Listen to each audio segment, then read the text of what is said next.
아파트에서 봤던 자살한 사람의 영혼. 이 이야기는 제가 초등학교 4학년이었던 2007년에 있었던 일입니다. 당시 저는 저녁을 먹고 양치질을 하고 있었습니다. 화장실의 문을 살짝 열어두었었는데 그 틈이 거울에 비치기 때문에 누가 방 앞을 지나가는지 볼 수 있었습니다. 그런데 순간 누군가가 부엌으로 지나가는 것이 거울에 스쳐 보였습니다. 작은 키의 머리가 조금 긴 남자의 모습이었습니다. 순간 오싹한 느낌이 전신을 휩싸 화장실에서 얼굴만 빼꼼히 내밀고 부모님께 방금 부엌으로 가셨냐고 여쭈어 보았습니다. 하지만 두 분은 거실에서 TV를 보고 계셨고 둘 중 어느 분도 움직이지 않았다는 것입니다. 저희 부모님이 제게 거짓말을 하실 이유가 없었던지라 좀 이상하다 싶었지만 그때는 그냥 그렇게 지나갔습니다. 하지만 그 이후에도 소름 끼치도록 비슷한 일은 계속 일어났습니다. 확실히 기억은 나지 않지만 그런 일이 약 한 달가량 계속되었던 것은 확실합니다. 그리고 처음 찾아왔을 때처럼 어느 날 갑자기 그 현상은 사라졌습니다. 하지만 다음에 저는 또다시 기묘한 일을 겪게 되었습니다. 한창 기말고사 시험 준비를 하느라 학원에서 보충 수업을 듣고 집에 돌아오고 있었습니다. 당시 저희 부모님은 일 때문에 집에 들어오는 시간이 비정기적이셨고 늦게 돌아오시는 일도 잦았습니다. 그날도 보충 수업이 있었기 때문에 집에 도착할 즈음에는 이미 시계는 9시 30분을 가리키고 있었습니다. 그런데 그날따라 엘리베이터의 문이 너무 늦게 열려서 무언가 불안감이 들기 시작했습니다. 그리고 집 앞에 도착했는데 집 문이 잠겨 있었습니다. 오늘도 늦게 들어오시나? 늦은 시간에 혼자 있기 무서운데 라고 생각하며 문을 열고 집으로 들어섰습니다. 집에 들어가니 TV가 켜져 있었습니다.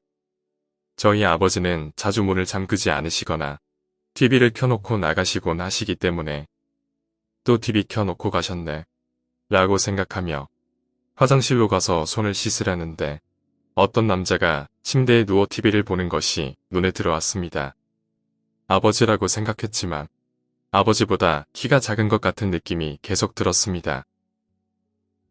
그리고 화장실에서 나와보니 그 남자는 온데간데 없이 사라져 버렸습니다.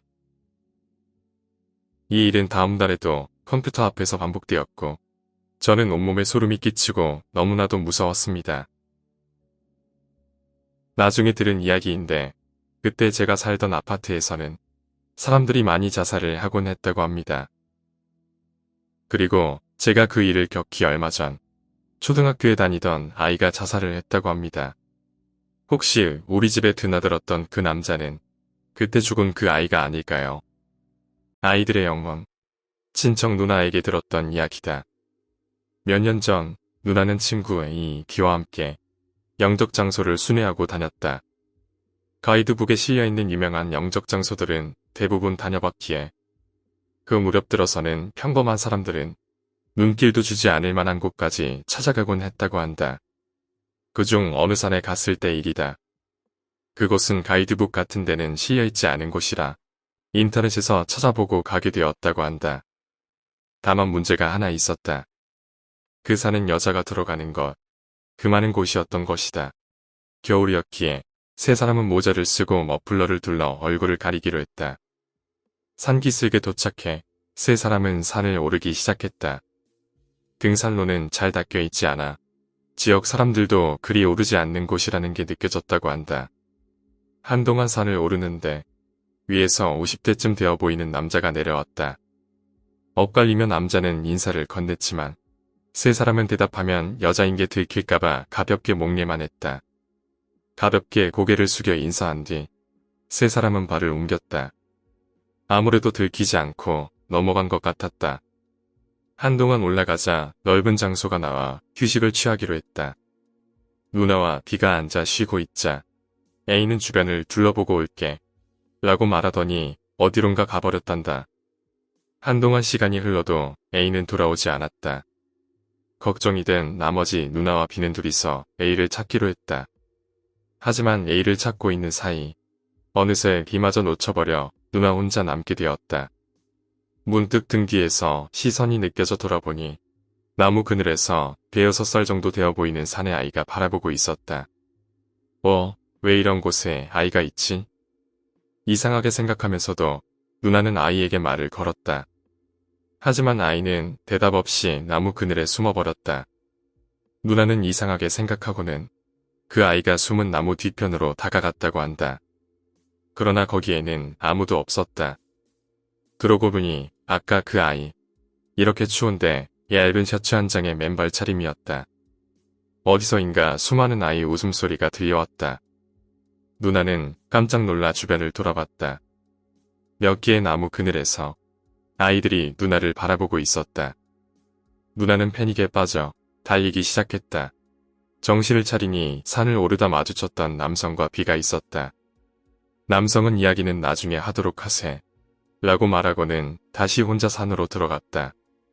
비의 말에 따르면 누나와 둘이서 A를 찾던 도중에 혼자만 남아 있었단다. 길을 잃을까 두려워서 산길 근처에 있었는데 오르다가 마주쳤던 남자가 달려오더라는 것이었다. 비는 상황을 설명하고 남자와 함께 누나와 A를 찾았다고 한다. 남자는 마주쳤던 무렵 뭔가 낌새가 이상해서 하산하다 말고 다시 올라왔다고 한다. 누나는 산길 근처에 쓰러져 있었단다. 우선 남자가 누나를 업고 비와 함께 하산했다. 곧이어 남자가 A를 찾아서 같이 내려왔다고 한다. 그 후 세 사람은 남자에게 산에 얽힌 이야기를 들었다. 세 사람이 영적 장소로 생각하고 찾았던 산은 옛날 아이를 버리던 산이었다고 한다. 그 산에 여자가 들어서면 어머니를 그리워하던 아이들의 영혼이 달라붙어 데려가 버리기 때문에 여자는 입산을 금지하게 된 것이다. 그 사건 이후 누나와 친구들은 영적 장소를 찾는 걸 그만뒀다고 한다. 출입 금지가 된 곳에는 다 이유가 있는 거라고 한다. 필리핀 불법 체류자의 10대 여중생 살인 사건. 이 이야기는 2008년 3월 7일 경기도 양주시에 살고 있던 14살의 여중생 강양이 외국인 노동자로 일하고 있었던 필리핀 출신의 불법 체류자였다. 빌리가스 준페럴에 의해서 무참하게 살해된 사건입니다. 양주 여중생 살인 사건의 범인 빌리가스 준페럴은 2001년 관광비자로 한국에 입국했었고 이후 제때 출국하지 않아 불법 체류자 신분이 되고 말았습니다. 처음부터 입국 목적이 관광이 아니라 취업이었기 때문에 의도적인 출국 기피자였던 걸로 보입니다. 이후 그는 본인의 친형이 일하고 있던 경기도 양주의 한 섬유 공장에 취업하게 되는데 이곳은 필리핀, 방글라데시, 태국 등의 외국인 노동자들이 집단으로 거주하고 있던 상태였다고 합니다. 범인 빌리가스 준페럴이 일하고 있던 공장에서 3km 떨어진 곳에 양주시 회암동의 한 주택가에 일종의 공동주택이 있었다고 합니다. 이 공동주택은 컨테이너 3개를 나란히 이어 붙여서 만들었던 공동주택이었다고 합니다. 첫 번째 컨테이너에는 한국인 변씨가 일남일녀의 자녀와 함께 살고 있었고 나머지는 섬유 공장에서 일하는 필리핀 노동자들의 공동 기숙사로 사용되고 있었다고 합니다. 범행을 저지르기 전 빌리가스 준페럴은 친형이 살고 있는 공동주택에 가끔씩 들르며 여기에 살고 있는 강양을 유심히 지켜보다가 강양의 어머니가 일하러 나간 뒤엔 보호자가 없다는 걸 알고 범죄를 저지르기로 결심합니다. 2008년 3월 7일 공장에서 근무를 마친 빌리가스 준페럴은 친구들과 함께 동두천 인근 클럽에서 술을 마셨다고 합니다. 평소 같았으면 이후에는 저녁 공장에 가서 야근을 해야 했지만 그는 공장 대신 3km쯤 떨어진 양주시 회암동의 한 주택가로 향합니다. 범인은 이곳으로 와서 강양이 살고 있던 공동주택의 문을 두드리며 안을 살피는데 마당에 개들이 짖기 시작했고 이때 개들을 진정시키기 위해 집안에서 나오는 강양을 보고 혼자 있다는 것을 확인합니다. 이후 25m 정도 떨어져 있던 친형이 살고 있던 숙소로 가서 시카를 챙기고 친구를 찾는 척 현관문을 두드렸고 다시 나온 강양에게 시카를 들이대며 위협을 가해 집 밖으로 끌고 나옵니다. 집 밖 30m 부근에서 범인은 강양을 눕히고 성폭행을 시도했는데 이때 범인의 팔이 느슨해지자 강양은 이를 뿌리치고 달아나기 시작합니다.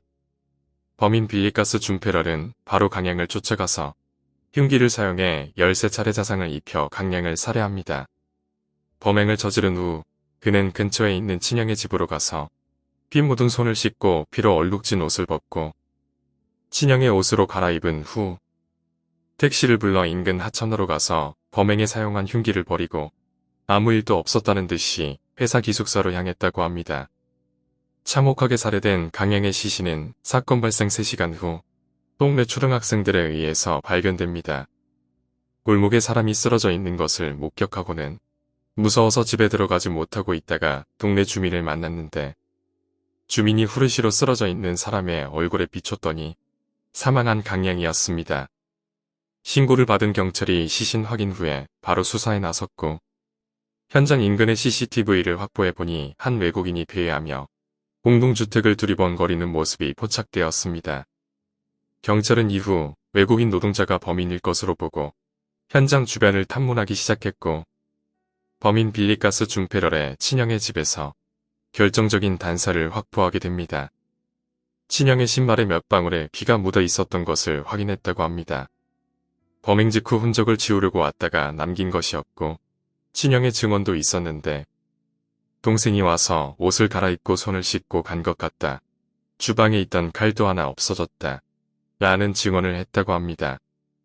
사건 발생 3일 만에 양주경찰서 경찰들은 빌리가스 준페럴을 살인 용의자로 특정하고 긴급 체포합니다. 그는 경찰의 추궁에도 불구하고 혐의를 완강히 부인하며 오히려 큰 소리를 치며 뻔뻔한 태도를 보입니다. 또 한국에 거주한 지 7년째가 되는데도 한국말을 할 줄 모른다라며 통역 없이는 한마디도 않겠다고 완강히 버텼다고 합니다. 실제로 통역을 데려오지만 그는 영어와 따갈로그를 번갈아 쓰며 계속해서 비협조적인 태도를 보입니다. 경찰은 그에게 DNA 감식 결과 혈흔과 함께 수집한 증거물을 들이대며 추궁했고 빌리가스 준페럴은 그때서야 살인을 자백합니다. 범인은 시종일관 계획적 범죄가 아닌 우발적 범행을 주장했고 모든 걸 사망한 강양의 탓으로 돌리는데 형 집으로 가던 중 처음 보는 여자아이의 어깨를 잡자 욕을 해서 홧김에 살해했다. 라는 주장을 계속합니다. 경찰은 이후 빌리가스 준페럴의 기숙사에서 피 묻은 옷과 신발, 하천에서 범행에 사용된 흉기를 찾아냈고 검찰은 범인을 살인 등의 혐의로 구속 기소합니다. 2008년 4월 20일 의정부 지방법원은 그에게 무기징역을 선고합니다. 재판부는 나이 어린 피해자를 성폭행하려다 실패해 흉기로 찔러 살해한 행위는 그 대가와 사회에서의 격리가 필요하다고 판단하여 무기징역을 선고한다. 그러나 범인은 전혀 반성하는 모습을 보이지 않고 뻔뻔한 태도로 끝까지 일관했다고 합니다. 이 사건은 불법 체류자에 의해 10대 소녀가 잔혹하게 피살된 사건인데도 당시에는 언론의 주목을 받지 못했다고 합니다. 이때 크고 작은 사건이 연이어 터지면서 메이저 언론의 관심에서 멀어졌던 것으로 보입니다. 이때 프로야구 선수 출신 이호성의 연쇄살인 및 안행의 초등학생 유괴살인 사건도 일어났던 해라. 그게 주목받지는 못했지만 결국 지방 언론사의 보도와 네티즌들의 관심으로 세상에 알려집니다. 당시 이 사건을 취재한 경기 북부일보에 따르면 처음에는 메이저 언론사에서도 무관심했기 때문에 현장 검증을 할 때에도 메이저 언론사에서는 아무도 오지 않았었다고 합니다. 이곳에서만 당시 취재를 유일하게 진행했었는데 피해자인 강양의 어머니로부터 강양 어머니가 저희에게 유품도 맡겼어요. 일기장과 책 등을 주며 상세하게 취재해서 딸의 억울함을 세상에 알려달라는 부탁이었어요. 당시 사건 발생 20일이 지났는데 아무도 보도해주지 않았어요. 오로지 북부일보만 카메라를 들고 이리저리 뛰어다녔습니다. 현재 강양 어머니는 국가를 상대로 소송 중입니다. 불법 체류자를 방치한 것에 대해서 책임을 묻고 있는 것입니다. 사건 당시 피해자 강양의 가족은 부모들의 이혼 후 어머니 혼자 16살의 아들과 14살의 피해자 강양을 양육 중이었으며 근처에서 작은 호프집을 운영 중이었다고 합니다. 사건 당시 어머니는 장사를 위해 가게로 나간 상태였고 16살의 오빠도 그날 집에 없던 상태. 피해자 혼자 만화책을 보며 엄마와 오빠를 기다리다가 범죄에 희생되었습니다. 범인 빌리가스 준페럴은 이후 무기징역형을 선고받고 현재 대전교도소에 복역 중이라고 합니다. 삼가 고인의 명복을 빌고 피해자 유가족분들은 안정을 찾으셨기를 바랍니다. 멍청했던 녀석이 각성을 했다. 고등학교 3학년 여름방학 때까지만 해도 나보다도 멍청한 녀석이 있었다. 그런데 가을쯤 되니까 갑자기 각성을 하는 게 아닌가. 기분 나쁠 정도로 머리가 좋아진 것이다. 같은 농구부였던 친구인데 공부뿐 아니라 운동에서도 어느 날을 기점으로 뭔가 뒤바뀐 것 마냥 엄청난 성과를 내기 시작했다. 3학년이라 이미 은퇴한 시점이라 농구 쪽에서는 별 의미가 없었지만 본인 스스로도 꺼림칙해하며 우주인한테 계절어도 당한 건가? 라고 자기 입으로 말할 정도였다. 녀석은 뭔가 생각한 게 있었는지 가을 지나갈 무렵에야 나랑 같이 진학할 예정이다. 사립대학에서 지역 국립대학으로 지망을 바꿨다. 들어가기 만만치 않은 곳이었지만 한 방에 합격했다. 그것도 장학금까지 받으면서 말이다. 그 녀석은 웃으면서 뭔가 무서운데 라고 말했었다. 나는 예정대로 지망했던 대학교에 진학했기에 최근 1년간은 그 녀석과 잘 만나질 못했다. 그리고 지난주 그 녀석의 부고가 전해왔다. 1년 전까지는 아픈 데라곤 하나도 없던 녀석이었는데 사이는 신부전이었다. 원인 불명이라고 한다. 소파인지 의자인지에 앉아 웅크리고 있었다고 한다. 가족이 아침밥 먹으라고 깨우려고 했는데 일어나질 않았단다. 괴로워하는 표정 같은 것도 없었고 그저 평소와 똑같은 모습이었다고 한다. 대학에 들어가고서도 그 녀석의 각성은 대단했던 모양이다. 이런저런 상도 잔뜩 받았다고 한다. 그 상금과 아르바이트하면서 모아뒀던 돈을 전부 남기고 가는 바람에 고작 20살이었던 주제에 유산 상속까지 이루어졌다. 어째서인지는 모르겠지만 나는 야구 배트와 앰프를 받았다. 그런 걸 전부 기록해둔 유서 같은 게 있었으니까 친구가 생전에 그런 생각을 했다는 것 자체가 어쩐지 기분이 나빴다. 혹시 자살은 아닌지 의심받기도 했지만 아무리 조사해봐도 자연사라고 밖에는 설명할 길이 없었다고 한다. 내가 모아둔 돈은 여동생의 학비로 써주기리라니. 보통 갓 대학에 들어간 20살짜리가 써둘 일일까. 자연사로 세상을 떠났는데 어쩐지 무척 두렵다. 그 녀석 왜 죽어버린 걸까? 평범하던 녀석이 각성하면서 수명을 빠르게 써버린 걸까? 조선시대 괴담 실명의 저주. 옛날 조선시대 시절 전라남도에 꽝꽝나무라고 불리는 상록 관목이 많이 자라는 한 마을이 있었다고 합니다. 그 마을에서는 봄에 농사일을 하기 전 주변 들판에서 잡초를 태우는 들불놓기라는 것을 하는 것이 마을의 전통 관례였다고 합니다. 그러던 어느 날 마을에 젊은이들이 모여서 매해 하던 들불놓기를 하기 위해 준비 중이었다고 합니다. 이제 막 해가 저물기 시작했을 때 어두운 마을 한 구석에서 갑자기 어떤 그림자가 춤을 추는 모습이 보였다고 합니다. 그 그림자를 보고 깜짝 놀란 젊은이들은 사람이 있다라며 크게 소리치기 시작했다고 합니다. 자세히 보니 다소 남루한 차림을 한 남자가 사방에서 다가오는 불 가운데서 크게 당황하고 있었다고 합니다. 그는 들판에서 야속을 하기 위해 들판에 누워 있었다고 했는데 하필 또 맹인이었다고 합니다. 젊은이들이 이리저리 소란한 와중에도 불은 들판을 향해 점점 옮겨 붙어가며 더욱 크게 불이 났다고 합니다. 맹인은 이놈들, 내가 있는 걸 알면서도 일부러 불을 붙였구나 라는 말과 함께 크게 분개했다고 하는데 이 말을 들은 마을 젊은이들은 뭐라고 사람에 대고 그딴 소리를 하다니 그렇게 죽고 싶다면 내가 원하는 대로 죽여주마 라는 말과 함께 가지고 있던 불을 맹인이 서 있는 주변에 던져버렸다고 합니다. 순식간에 그 주변이 불로 둘러싸였고 맹인은 불에 저항해 도망치려 했지만 앞이 보이지 않아서 도저히 방법이 없었습니다. 그러던 도중 끝내 어디로 피해야 할지 방향까지 알 수 없게 되었고 몸에 불이 붙은 맹인은 불덩어리가 되고 말았습니다. 고통을 이기지 못해 뒹구는 맹인을 보고 잔인하게도 젊은이들은 쌤통이라며 즐거워했다고 합니다. 잠깐 감정이 엇갈린 것이 젊은이들로 하여금 살인을 하게 만든 것입니다. 맹인은 어느새 화상에 괴로워했고 결국 땅에 쓰러져 버렸는데 그의 얼굴은 새까맣게 타 있었습니다. 마을 젊은이들이 가까이 다가갔습니다. 갑자기 그가 번쩍 눈을 뜨며 젊은이들을 노려봤는데 맹인이었기 때문에 그 눈은 매우 뿌연 상태였다고 합니다. 새까맣게 탄 얼굴에 하얀 눈이 번뜩이며 나는 여기서 살해당했다. 아무 죄가 없는데도 죽임당했다.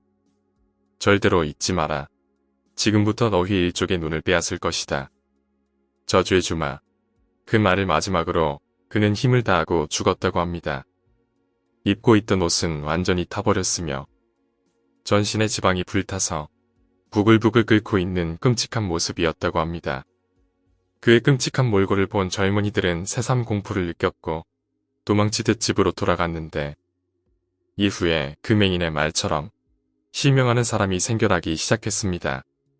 들불놓기를 한 젊은이들 본인은 물론이고 주위의 가족들까지 멀쩡했던 눈이 멀며 맹인이 되는 사람이 속출했고 멀쩡한 다른 주변 마을 사람들까지 공포에 질리기 시작했습니다. 마을 주변에 용하다는 무당이나 명망 높은 스님을 초빙해왔으나 그들도 마을에 직접 방문해서 살펴보더니 자업자득입니다. 원한이 너무 커서 다른 방법이 없습니다. 이런 말만을 남긴 채 돌아갔다고 합니다. 이윽고 그 마을에서 실명하지 않은 사람들은 하나 둘 떠나기 시작해 맹인만이 남은 마을이 되어버렸고 마을 전체가 쇠퇴해버렸다고 합니다. 조선시대의 이상한 괴담. 조선시대 뱃사람들 사이에 널리 퍼져 있는 속설 중에 임산부가 배에 타고 바다에 나가면 안 된다는 것이 있었다. 당시에도 미신이라는 생각은 있었으나 바다를 다스리는 용왕이 물속에서 임산부가 물 위에 올라와 있다는 것을 일으키면 깨끗하지 못하다고 여기고 화를 내면서 큰 비바람을 불러일으켜서 배를 빠뜨리려 한다는 생각을 믿는 사람이 많았다. 그래서 항해하는 도중에 위험한 바람과 파도를 맞이하게 되면 배 사람들은 타고 있는 사람들 중에 임산부가 없는지 확인하곤 했고 만약 임산부가 발견되면 다른 사람들을 살게 하기 위해서 배에서 뛰어내리라고 강요하는 경우가 많았다.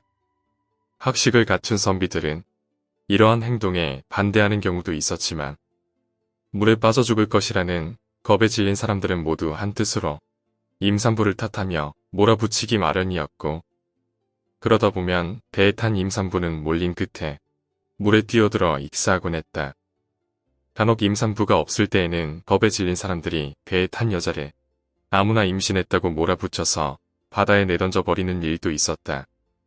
세종대왕은 5번째 아들인 광평대군의 운명에 대해 신분을 숨기고 점을 보게 하였다. 점쟁이는 점을 치는 대상이 광평대군이라는 것을 전혀 모르는 상태로 점을 쳤는데 이 사람은 젊은 나이에 못먹어서 굶어 죽을 운명이라 예언하였다. 세종대왕은 얼토당토 않은 예언이라고 생각했다. 세종대왕은 임금의 아들이 어찌 굶어 죽겠는가 라고 하면서 역시 점을 치는 것은 미신일 뿐이라고 웃었다.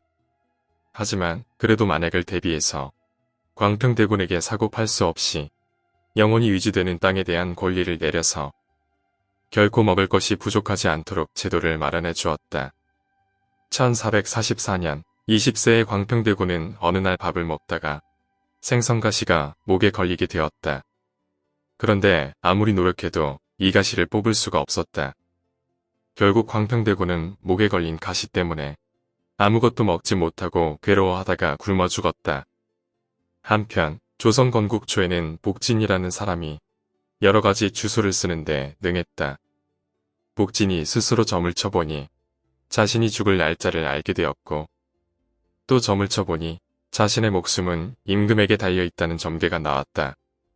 복진은 임금에게 찾아가 자신의 목숨을 구해달라고 사정해야겠다고 생각했는데 궁궐 속으로 들어가 임금이 있는 곳까지 갈 방법이 마땅치 않았다. 복진은 둔갑소를 여러 가지로 연구하고 연습해서 마침내 몸을 숨기고 궁궐 속을 들어갈 수 있는 방법을 고안했다. 복진은 열심히 몸을 숨기는 방법을 연습해서 자신이 죽을 날짜가 다 와서야 겨우 몰래 궁궐 속으로 숨어 들어갈 수 있게 되었다. 복진은 몰래 임금 앞에 나타났다. 그리고 임금에게 목숨이 달려 있음을 말하고 도움을 구하려고 했다. 그런데 임금은 복진을 보자 깜짝 놀라더니 몸을 숨기고 궁궐을 침범해 깊은 곳까지 들어왔으니 죄가 무겁고 참으로 위험하다. 라고 하고는 궁궐 속에 몰래 침범한 죄로 복진을 붙잡아 그날로 사형시켜버렸다. 1498년 사망한 이륙은 광주에 사는 80세가 넘은 한 노인이 평생을 살면서 본 가장 이상한 것 2가지를 듣고 기록에 남겨놓았다. 그 첫 번째 이야기는 남해에서 봤던 한 사람에 관한 이야기다. 노인은 젊은 시절 어떤 사람이 남해 해변에서 죽는 모습을 보았다. 이 사람은 이상한 병을 앓고 있었는데 시체를 치워줄 사람이 없어서 바닷가에 쓰러진 모습 그대로 나뒹굴고 있었다. 이튿날이 되어 낮이 되고 날씨가 따뜻해지자 죽은 사람의 살이 점차 썩기 시작했는데 썩은 살이 점차로 웅크러들더니 점점 모양이 미끌거리는 이상한 작은 덩어리들로 변해갔다. 죽은 사람은 온몸이 수없이 많은 개구리로 변하게 되었다. 이 수많은 개구리들은 죽은 사람의 옷에서부터 튀어나와서 팔딱팔딱 뛰더니 점차 바다를 향해 갔다. 개구리들은 모두 바다에 뛰어들었는데 물속에 들어가자 다리를 몸속에 집어넣고 홍무니에서 꼬리가 돋아나는 듯 하더니 모두 평범한 물고기 모양으로 변했다. 잠깐 사이에 이 물고기들은 모두 헤엄쳐서 바다 어디론가 사라져갔고 해변에는 죽은 사람의 텅 빈 옷까지만 바람에 휘날리고 있었다. 조선시대의 이상한 괴담 1498년에 사망한 이륙이 남긴 가장 이상한 이야기에 대한 기록은 아래와 같다. 어떤 사람이 갑자기 가면놀이에 흠뻑 빠져서 이런저런 가면을 수집하곤 했다. 그런데 나무로 되어 있는 어느 이상한 가면을 발견한 뒤로 가면을 덮어 쓰고 춤추고 노는 일에 더욱 빠지게 되었고 그와 함께 이상한 병이 전염된 것처럼 시름시름 병을 얻어 앓게 되었다. 영문을 모르는 병을 얻자 이 집 사람들은 무당을 불러 구술했는데 무당은 나무 가면이 병을 일으킨다고 했다. 결국 이 사람은 그 이상한 가면을 들판에 버렸다. 그랬더니 곧 병이 나았다. 아마도 가면이 얼굴에 붙어서 사람으로부터 무엇인가를 빨아먹은 것이 아닌가 싶다. 그런데 몇 달쯤 뒤에 우연히 가면을 버린 들판에서 다른 사람이 그 가면을 보게 되었다. 가면은 반쯤 썩어 있었고 그 부분은 버섯으로 변해서 살고 있었다. 버섯이 향기롭고 먹음직스러워서 이 사람은 버섯을 뜯어 먹어 보았는데 그러자 갑자기 비실비실 웃기 시작하였다. 이 사람은 희죽거리면서 웃다가 갑자기 춤을 추기 시작했는데 그 모습은 가면을 덮어쓰고 미친 듯이 춤을 추는 몰골과 같았다. 다른 사람 하나가 또 버섯을 조금 떼어 먹어 보았는데 마찬가지로 웃기 시작하더니 갑자기 정신 나간 사람처럼 춤을 추었다. 한참 후에 버섯을 먹은 사람들의 발작이 그친 뒤에 물어보니 처음에는 웃음이 나면서 기분이 좋고 나중에는 날뛰고 춤추는 것을 멈출 수 없이 계속되었다고 이야기했다. 아마도 단순히 환각을 일으키는 버섯이 우연히 생겨나 벌어진 일이겠지만 버섯의 모습으로 바뀌어가면서 사람에게 기생해서 살아가는 이상한 생물이라는 느낌도 드는 이야기이다. 조선시대의 기생이라는 신분은 노비와 비슷한 수준의 신분으로 취급받았기 때문에 비참한 일을 당하는 일이 많았다. 1700년대 중반 홍인하는 전라도에 감사로 부임했다. 이 무렵 홍인하는 해괴한 취미를 개발했는데 그것은 기생들의 음악을 듣고 변태적인 방법으로 평을 하는 것이었다. 우선 홍인하는 모습이 아름답고 음악에 재주가 많은 기생을 찾아다녔다. 마음에 드는 기생을 찾으면 홍인하는 그 기생을 데려와 음악을 연주하게 하였다. 홍인하는 기생이 죄인에게 형벌을 가할 때 쓰는 형구들을 한쪽에 늘어놓은 채로 노래하거나 악기를 다루게 했다. 홍인하는 유심히 음악을 듣고 기생의 모습을 보면서 음악이 끝날 때까지 그 흥취를 즐겼다. 그리고 음악이 끝나고 나면 홍인하는 기생을 붙잡아 놓고 음악에서 부족한 점과 잘못된 점을 하나하나 분석하여 지적하기 시작했다. 그리고 그 잘못된 것 하나하나마다 죄값을 매겨서 여러 가지 매를 때리는 도구로 기생을 때렸다. 기생은 몸을 다치게 되므로 괴로워하는데 홍인아는 그것을 즐거워했다. 그렇게 해서 음악의 여러 가지 내용에 대해 다 이야기하게 되면 기생은 피투성이가 되어 괴로워하게 되었고, 홍인아는 자신이 좋아하는 기생이 피를 흘리는 모습을 보고 나면 그제서야 통쾌하다는 느낌을 느끼면서 껄껄거리며 웃고는 시원하다고 여겼다. 오늘 이야기는 여기까지입니다. 조선시대부터 역병이 서려 있던 게 친구가 대학교에 다닐 적에 답사를 갔다가 들었던 이야기입니다. 당시 친구는 진주 쪽의 다른 친구 몇 명과 함께 교수님을 따라가게 되었다고 합니다. 그리 크지는 않은 마을이었지만 친구 일행은 마을 노인정에 들어가 노인분들의 이야기를 녹취하게 되었습니다. 보통 노인정에서 녹취를 하면 그 마을에서 옛날부터 내려오는 이야기나 유래, 선왕당이나 장승, 하다못해 산이나 저수지에 얽힌 이야기들을 들을 수 있습니다. 대학에서 민속학 연구를 하고 있다면 많은 이야기를 들을 수 있었기에 그보다 더 좋은 기회도 없는 셈이지요.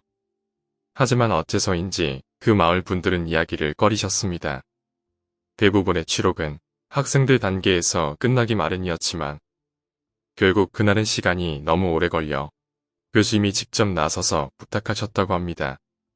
그러자 마을 어르신 중 흰 수염을 길게 기르신 한 분이 머뭇거리며 입을 여셨다고 합니다. 그것은 오래전에 이 마을 근처에서 목격되던 것에 관한 이야기였습니다. 새마을운동과 농촌개량운동이 본격적으로 진행되기 전에 아직 지붕이 슬레이트가 아니라 기와나 초가집으로 이루어질 무렵이었다고 합니다. 지금은 1차선 도로가 나 있는 마을 어귀에는 본디 갈림길이 있어서 왼쪽 길은 산속으로, 오른쪽 길은 마을로 가는 길이었다고 합니다. 길은 옛날부터 내려오는 길은 아니었고 할아버지의 할아버지 때 만들어진 것이었다고 합니다. 그런데 그 어귀는 대낮에도 나무들이 무성하고 길게 금줄이 쳐진 데다 어두컴컴해서 혼자는 다니지도 못할 정도로 오싹했다고 합니다. 오죽하면 들짐승들조차 나다니지 않을 정도였다고 합니다. 그렇기 때문에 마을 어른들도 아이들에게 그곳을 지나갈 때는 혼자서 다니면 절대 안 된다고 신신당부하셨다고 합니다. 그 이유는 바로 대낮에도 출몰하는 그것에 대한 공포 때문이었습니다. 그것이 귀신인지 도깨비인지는 알 수 없다고 합니다. 하지만 가끔 심한 악취가 나며 벌레조차 울지 않을 때가 오는데 그때는 정말 조심해야 한다는 것이었습니다. 이야기를 해주신 할아버지가 이 이야기를 처음 들었던 것은 이승만 대통령이 권좌에서 물러날 무렵이었다고 합니다. 마을 어르신들의 당부를 한낱 헛된 것으로 생각하던 할아버지는 동네 젊은이들과 내기를 하셨다고 합니다. 그래서 읍내에서 다른 이들이 시국에 관한 이야기를 나눌 때 혼자 빠져나와 집에 따로 가셨다는 것입니다. 친구들은 먼저 집으로 갔고 잠시 읍내에서 머물다 출발한 할아버지는 마침내 마을 어귀까지 오셨다고 합니다. 처음으로 혼자 마을 어귀를 지나가는 것이었기에 많이 긴장했지만 아무 일도 없었다고 합니다. 그래서 할아버지는 의기양양하게 발걸음을 재촉하셨습니다. 그런데 그때 갑자기 뒤쪽에서 바람결을 따라 이상한 악취가 풍기기 시작했습니다. 하지만 할아버지는 누가 밭에둘 퇴비라도 삭히나 보다 생각하셨습니다. 그런데 갑자기 등골이 오싹해지는 것이었습니다. 그리고 분명히 등 뒤에 무엇인가가 있다는 것이 느껴졌다고 합니다. 할아버지는 돌아보면 안 된다, 돌아보면 안 돼라고 생각하며 후들거리는 발걸음을 옮기셨습니다. 발걸음은 점점 빨라지게 되었고 마침내 잘 움직이지 않는 발로 달리기 시작하셨다고 합니다. 그러다 문득 할아버지께서는 뒤를 돌아보셨습니다. 뒤쪽에서는 마을로 나 있던 길의 바깥쪽 풀숲에서 무엇인가가 마구 쫓아오고 있었습니다. 그리고 그것은 점점 풀숲에서 나와 길로 다가오고 있었다는 것이었습니다. 너무나도 겁이 났던 할아버지는 그 자리에서 얼어붙고 말았고 마침내 그것이 풀숲에서 뛰쳐나오는 순간 그만 까무러치고 말았다고 합니다. 그 후 할아버지가 정신을 차리신 것은 사라진 할아버지를 찾기 위해 마을 어른들이 횃불을 들고 온 한밤중이었다고 합니다. 할아버지는 그것만 말하고 입을 닫으셨습니다. 친구는 계속 다음 이야기를 물었지만 할아버지는 진저리를 치시며 생각하기도 싫다고 이야기를 꺼리셨고 아이 자전거를 끌고 집으로 돌아가셨습니다. 하지만 다행히 그 당시 할아버지와 내기를 했었다는 다른 할아버지께서 이야기를 이어서 해주셨습니다. 당시 그 할아버지는 너무 놀라서 정신을 잃었던 것이었기에 읍내의 병원에 갔다고 합니다. 병원에서는 정신적으로 너무 놀라서 그렇다며 안정을 취하라는 말만 하고 별다른 처방은 하지 않았고 다행히 얼마 지나지 않아 의사의 말처럼 할아버지는 평소의 모습으로 돌아왔다고 합니다. 하지만 그 후에도 할아버지는 그날 보셨던 것에 관해 결코 이야기하지 않으셨다고 합니다. 그리고 세월이 흘러 새마을 운동으로 신정로가 나고 1차 선이기는 해도 포장된 도로가 깔리면서 마을 어귀의 갈림길이 사라지자 가장 속 시원해 하던 것은 바로 그 할아버지였다고 합니다. 그리고 그 즈음에야 술 한 잔을 기울이면서 그때 할아버지가 봤던 것에 관한 이야기를 들을 수 있었다고 합니다. 할아버지가 보셨던 것은 시커먼 사람이었다고 합니다. 온몸이 완전히 썩어서 온통 검었고 썩은 몸에서는 악취가 진동했다고 합니다.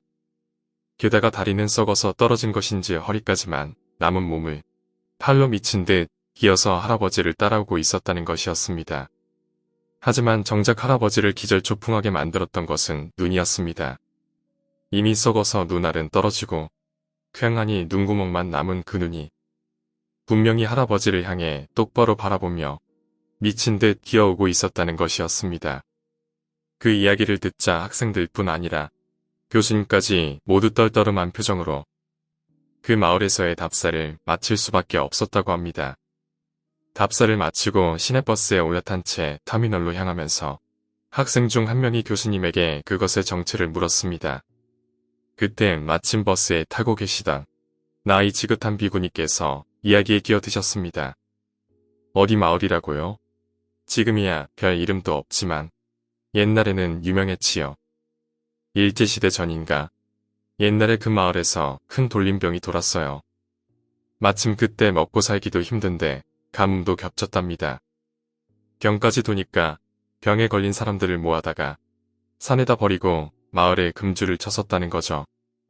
그때 돌아가신 분들의 공양을 스님의 절에서 하고 있기에 그 이야기는 아직도 전해 내려와 잘 알고 있다는 말씀이셨습니다. 교수님께서는 이 이야기를 듣자 고개를 끄덕이셨습니다. 그리고 학생들이 무슨 말인지 궁금해하자 교수님께서는 이렇게 말씀하셨습니다. 자네들 집에 가면 조선말 고종 14년에 무슨 일이 있었는지 한 번씩 찾아들 보게나. 성격 급한 몇몇 친구들은 바로 스마트폰으로 검색을 하기 시작했고 고지형 아른침을 삼켰습니다.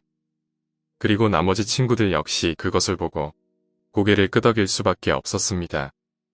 1877년 고종 14년 삼남지방 대기근 역병창궐 화마가 떨어다녔던 기괴한 일. 그 일이 시작이 되었던 건 고등학생 때인 것 같아요. 정말 찢어지게 가난해서 산 중턱에 다 쓰러져가는 집에서 살고 있었습니다. 집 바로 위에는 묘가 있었고 집으로 오는 길에도 묘가 꽤 있었습니다. 주변으로는 인가가 정말 없어서 저희 집과 계곡이 파는 집이 있었고 가까운 인가라고 해봐야 나무숲 건너 한 10분은 걸어가야 나오는 마을이 다였습니다. 학교 가는 버스를 타려면 걸어서 1시간 30분을 가야 할 정도로 시골이었죠. 그때는 가을을 지나 초겨울이 되던 쌀쌀한 밤이었어요. 평소와 다름없이 방에서 게임을 하던 저는 집 밖에서 다급한 목소리로 부르는 엄마의 목소리에 팬티 바람으로 집을 나갔습니다. 집 주변에 아무도 없어 밤에는 팬티하고 셔츠만 입고 잘 돌아다녔었죠. 어찌됐건 후다닥 밖을 나가보니 어머니가 아랫집에 불이 났다며 어떻게 하냐고 그러시는 거예요. 아랫집이 개 잡는 집이라 불로개를 태워서 털을 벗기는 곳이 있었는데 그 불이 크게 나버린 거죠. 아랫집 아저씨는 집에 없었고 아랫집이 허를 타는데 어찌나 거세던지 주변이 환한 대낮 같았습니다. 엄마한테 얼른 신고하라고 하고는 저는 집 주변 무량동이로 물을 나르며 불을 껐습니다. 아무래도 산중턱이고 올라오는 길이 험하다 보니 소방차도 늦게 왔는데 미친 듯이 물을 나르며 부었던 덕분인지 다행히 크게 번지지는 않았습니다. 처음으로 큰 불을 직접 목격하고 끄던 날이었는데 그게 화재와의 인연이 시작되었던 날인 것 같습니다. 어찌어찌 대학 졸업을 하고 소기업에 취업을 하게 되었습니다. 처음으로 장기 출장으로 안산을 가게 되었는데요. 7층짜리 건물에서 고시원 생활을 처음으로 하게 되었습니다. 고시원이다 보니 3층에는 캬바레가 있고 지하에는 나이트가 있어서 새벽 3시에 퇴근해서 집에 도착하면 음악 소리가 울려서 쿵쿵하는 소리와 엘리베이터 소음으로 뒤에 이어폰을 끼고 겨우 서너 시간 자던 시절이죠. 그런 재밌는 생활을 하던 어느 날, 그늘도 어김없이 새벽 4시에 퇴근해서 잠을 자던 날이었습니다. 잠결에 매캐한 연기가 느껴졌는데 너무 피곤해서 그냥 자고 있었죠. 방송으로도 3층 캬바레에서 불이 났는데 진화하고 있으니 가만히 방에서 기다리라고 하더군요. 잠결에 일어나기도 귀찮고 곧 출근이라 그냥 잠을 자는데 같이 일하던 과장님이 문을 두드려서 절 깨웠습니다. 얼른 나가야 한다고, 지금 여기 있으면 안 된다고. 귀중품만 얼른 챙기고 문을 여니 연기가 확 밀려 들어오더군요. 수건에 물을 적셔서 얼른 비상문으로 나갔습니다. 나가는데 고시원 관리인이 왜 나가냐고 고래고래 소리 지르는 건 덤이었고요. 어쨌든 나가보니 3층에서는 불이 아직 살아있었고 살수차가 유리창을 깨고서 물을 뿌리고 있고 아주 그냥 아수라장이더군요. 날이 살짝 밝아오긴 했지만 일단 새벽이라 저를 데리고 나온 과장님과 함께 대중탕에 갔습니다. 지금 생각해보니 그 불이 더 커져서 계속 타고 올라왔으면 큰일이 났을 것 같네요. 못해도 연기를 많이 들이마셔서 입원하지 않았을까요? 다행히 인명피해는 없었다고 하는데 고시원에 미친 대응력 때문에 다른 고시원을 알아보던 기억도 나고 그 정도 일 가지고 뭔 소란이냐며 비웃던 동료들과 임원분들이 생각나네요. 수원으로 출장 가서는 고시원 일도 있고 해서 절대로 원룸을 고르겠다고 설득해서 원룸살이를 했습니다. 그날따라 밤 늦게 퇴근해서 새벽 1시쯤에 불을 다 끄고 침대에 누워 휴대폰을 하고 있었는데요. 밖에서 누가 차를 건드렸는지 경고벨 소리가 나더군요. 금방 그치겠거니 했던 그 소리가 1분이 지나고 5분이 지나도 계속돼서 이상하고 짜증나는 마음에 창문을 열었더니 밖에 사람들이 모여 웅성대고 있고 연기가 나더군요. 나가봤더니 차량에 불이 붙어서 매캐한 연기가 나고 있고 사람들은 어떡하냐고 하고 있고 소방차가 오는 것까지 보고 저는 들어갔습니다. 근데 다음날 인터넷 뉴스를 보니 여자가 타고 있었다고 하더군요. 저는 차량 안을 제대로 들여다보지도 못했고 불이 너무 커져서 차량을 뒤덮은지라 그냥 차에서 불이 났었구나 했는데 어쩐지 사람들이 어떡하냐면서 우는 사람도 있더라니. 그때부터는 고시원 사건의 트라우마와 함께 불에 대한 인식이 강해졌습니다. 이후에 성남으로 출장을 갔었는데요. 그날은 잔업이 없어서 다 같이 칼퇴근 후에 팀장님하고 회사 동료들과 저녁 식사를 하고 헤어졌습니다. 그날 밤에 팀장님이 전화가 왔습니다. 너 지금 어디냐고 회사 다시 간 건 아니냐고 하더라고요. 그래서 집이라고 하니 한숨을 푹 쉬면서 옆 건물에서 큰 불이 나서 그 불이 우리 회사 건물로 옮겨 붙었다고 하더군요. 소름이 쫙 돋았습니다. 그 불이 시작된 시점이 바로 저희가 퇴근하고 얼마 되지 않아서 일어난 거라 하더군요. 다음날 짐을 챙기러 가보니 건물 하나가 전소되어 있더군요. 12층 정도 되는 건물이 새까맣게 타버렸고 그 열로 저희가 있던 건물까지 새까맣게 타버렸습니다. 이상하게 출장을 갈 때마다 화재와 불이 쫓아다니는 것 같습니다. 이게 제 신변에 무슨 일이 생기려는 징조인지 아니면 절 누가 지켜주는 건지 모르겠지만 혹시나 다른 출장을 가게 돼서 또 제 가까운 곳에서 화재가 발생한다면 무당이라도 찾아가 봐야 하나 고민입니다. 이상한 복권. 누구나 복권에 당첨되는 것을 꿈꾼다. 하지만 그 확률은 사실상 돈을 버리는 수준으로 낮다. 나는 거기 집착하느라 가산 수준으로 돈을 퍼붓는 사람들도 숱하게 보았다. 거의 어휘 광고 수준이지만 물론 당첨되어서 인생이 바뀌는 사람들도 왕왕 있기 마련이다. 복권에 당첨되는 것에는 또한 부작용도 있다. 가령 사람들이 질투에 휩싸여서 이것저것 소송을 걸어댄다든가 더불어 진정한 친구와 속이 시커먼 사람들을 걸러낼 순간이기도 하다. 내가 복권을 사는 것은 이를테면 1파운드짜리 물건이 필요한데 수중에 20파운드 지폐밖에 없을 때다. 거스름돈 받는 게 편해지기도 하고 말이다. 동네 가게에서 내가 한 번도 본 적 없는 새로운 복권을 판매하기 시작했다. 우승 확률이 무슨 99%인가 하는데 아무도 그걸 하질 않았다. 하나 사보니 긁는 복권이었고 그 자리에서 바로 500파운드에 당첨되었다. 기분이 좋았지만 카드엔 내가 연락할 수 있는 이메일이나 전화번호 같은 게 하나도 없었다. 나는 가게로 돌아가 내가 500파운드를 땄다고 알려줬지만 여전히 그 돈을 어떻게 받을지는 알지 못했다. 가게 주인도 그 방법을 몰랐고 난 앞으로 뭘 할지 생각하며 가게를 떠났다. 맥도날드에 막 들어서던 나. 누가 바닥에 흐린 버거를 밟고 넘어졌다. 잠시 의식이 가물거렸지만 앰뷸런스가 도착할 즈음엔 괜찮아졌다. 맥도날드는 내게 500파운드의 보상금을 쥐어주었다. 믿기지 않았다. 난 똑같은 복권으로 한 장을 더 샀고 이번엔 2000파운드에 당첨되었다. 기분이 째졌다. 그리고 밖을 돌아다니던 중 건설 현장에서 떨어진 벽돌이 내 머리를 후려쳤다. 나는 정신을 잃었다가 병원에서 눈을 떴다. 사고 장면이 CCTV에 녹화되었기에 건설사는 모든 책임을 지고 내게 2000파운드를 쥐어주었다. 그리고 난 깨달았다. 이 복권에서 무언가 당첨되면 그 수령액은 내 스스로의 불운에서 나온다는 사실을 말이다. 더 당첨될수록 더 많은 사고가 일어날 뿐이기에 그 뒤론 그 복권을 다시 사지 않았다.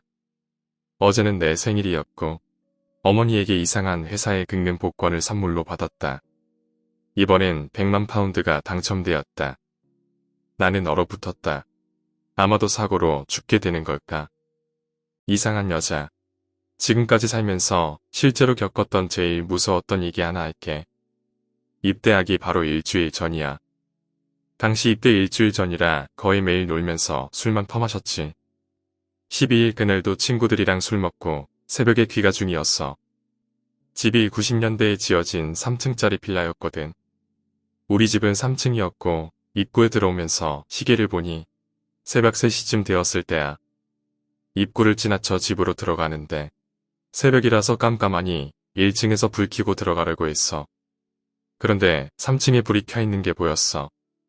복도 계단에 불은 센서가 붙어 있어서 사람이 지나가면 불이 켜지고 1분 정도 후에 꺼지거든. 그러니까 이 새벽에 누가 올라가면서 불을 킨 지 1분여 정도밖에 안 됐다는 거잖아.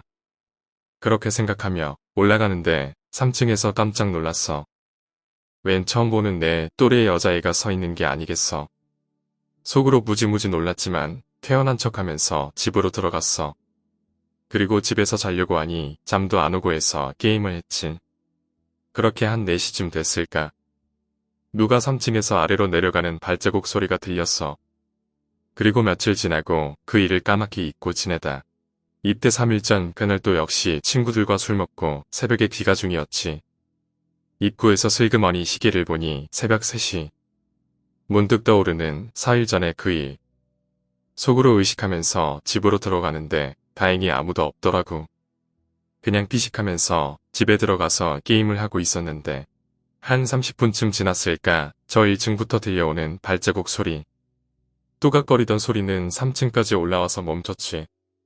3층까지 올라온 소리가 멈췄으면 앞집이나 우리 집에 무슨 볼 일이 있는 것일 텐데 조용하더라고. 호기심에 집 때문에 조용히 가서 집 문 밖을 볼 수 있는 작은 렌즈 같은 구멍으로 밖을 내다봤지. 4일 전 그 애가 앞집을 바라보면서 서 있더라고. 불을 켜고 불이 꺼지면 다시 켜고 이 짓을 반복하면서 계속 있더군. 호기심도 생기고 무섭기도 해서 쭉 그런 행동을 지켜보고 있었는데 생각해보니 그만한 여자애가 앞집을 새벽 3시에 죽치고 보고 있을 경우가 없었지. 참고로 앞집 소개를 하면 나이 많은 노부부만 살고 있었어. 벌써 우리 집이랑 10년 넘게 살아서 친하게 지내고 있고 딸이 3명 있는데 다시 집 가서 살고 있는 상태고 참 이상하고 기괴한 년일세 하면서 30분 정도 몰래 보고 있으니 4시쯤 내려가더군. 2번이나 이런 일이 있었으니 그 다음날 친구들에게 이 얘기를 했지. 친구들은 걔 미친 거 아니야 이런 말도 하고 나 좋아하는 앤데 입대한다니까 온 거 아니냐 이런 애도 있고 여하튼 이런저런 얘기를 하는데 어떤 친구가 그러지 말고 걔가 한 번 더 나타나면 한 번 쫓아가 보라고 하더라고. 이런저런 얘기하다가 그날은 좀 일찍 집에 들어갔지. 입대 이틀 전이니까 잠이 올 리가 없지. 인터넷을 하면서 새벽까지 기기고 있는데 저 1층부터 들려오는 발자국 소리에 겁이 나기 시작하더군. 시간은 새벽 3시쯤. 쿵쿵거리는 가슴을 쓸어안고 다시 구멍으로 밖을 보니 역시 그 여자애가 있더라고. 몇 분쯤 관찰을 했을까. 불을 켜고 앞집을 바라보고 있다가 불이 꺼지면 다시 켜서 그런 행동을 되풀이하고 있는 그 여자아이. 낮에 친구가 한 얘기가 생각이 났지. 한번 따라고 보라고. 그럼 알게 될 거 아니냐고. 솔직히 겁났지만 그만큼 궁금하고 뭐랄까 그런 스릴이 있잖아. 꼭 이번에 따라가리라 맘먹고 신발까지 살짝 신고서 계속 구멍으로 보고 있었는데 그러다가 따라가기는커녕 그만 그 자리에 불썩 주저앉고 말았지. 불이 꺼지고 좀 있다 불이 켜지는데 그 사이에 그 애가 돌아서서 나를 보면서 웃고 있더라고.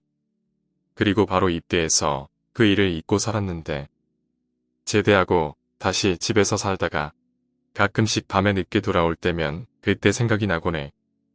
그리고 지금 그 앞집에는 아무도 살지 않고 텅텅 비었지. 그 노부부들은 어딜 갔는지 모르겠고 내가 군대에 2년 있을 동안 그 집은 빈집이 되었거든. 물론 그 후로는 그 여자애를 2번 다시 본 적이 없어. 그 애는 과연 무엇이었을까? 대낮인데 지금 생각해봐도 오싹해. 해운대 독서실 귀신.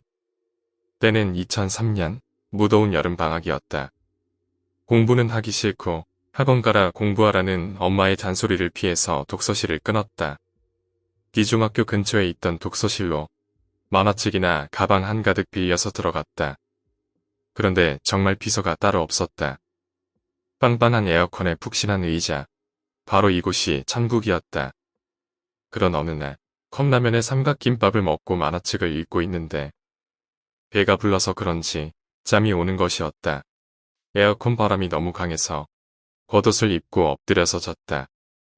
원체 엎드려 자는데 도 같은지라 세상 모르고 꿀잠 속에 빠져 있었다. 얼마나 잤을까? 뒤에서 독서실 아저씨가 나를 깨우는 소리가 났다. 학생, 이제 독서실 문 닫을 시간이야.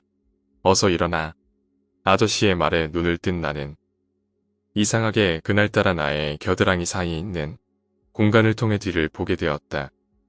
다리밖에 보이지 않았기에 대수롭지 않게 생각해서 일어나려는 순간이었다. 정신이 차려지더니 갑자기 소름이 돋았다. 태어나서 그렇게 놀랐던 적이 없었다. 아마도 그날 내 뒤에서 날 부르는 사람은 아저씨가 아닌 것 같았다. 왜냐하면 그 사람이 흰 비단 저고리에 검정 고무신을 신고 있었기 때문이었다. 정말 무서워서 모르는 척하고 엎드려 있었지만 그 고무신의 주인은 한동안 내 뒤에서 사라지지 않았다. 노비를 두지 않는 양반. 이 이야기는 조선의 제22대 왕이었던 정조 시절의 이야기라고 합니다. 1700년대 후반 충청북도 진천군의 한 마을에는 유성기라는 인심 좋고 평판 좋은 부자가 살고 있었다고 합니다. 이 유성기라는 부자는 다른 악독한 양반들과는 다르게 원래 서자 출신으로 어렸던 시절에는 부친에게 버림받아서 모친과 굉장히 힘들게 살았다가 상업에 뛰어들어서 스스로의 힘으로 자수성가에 성공한 인물이었는데 밑바닥 생활을 한 적이 있어서 신분상 차이가 있는 사람들한테도 인자하게 대하는 편이라 마을에서도 평판이 좋았고 존경을 받았다고 합니다. 특별한 점은 유성기의 집에는 노비가 전혀 없었는데 이유는 그가 전부 면천을 시켜주기도 하였고 다시 노비로 전락하게 하지 않기 위해 그를 기본적으로 가르쳤고 특별한 재주를 원하는 자는 장인에게 기술을 배우게 하였고 상단에서 일을 배우고 싶은 사람은 그곳에 자리를 주었으며 무과 급제를 희망하는 사람은 지원을 해주어 급지 않은 사람들도 있었다고 합니다. 그러던 어느 아침, 유성기가 아들과 함께 아침을 먹고 있는데 등에 아이를 업은 여자 거지가 열린 문으로 들어오더니 슬금슬금 밥을 먹는 곳까지 들어왔다고 합니다. 여자 거지는 말없이 대뜸국을 가져다가 그 자리에서 벌컥벌컥 절반을 마시더니 한마디 말도 없이 더러운 맨손으로 이런저런 반찬을 엉망으로 주어서 질겅질겅 씹어먹기 시작했습니다.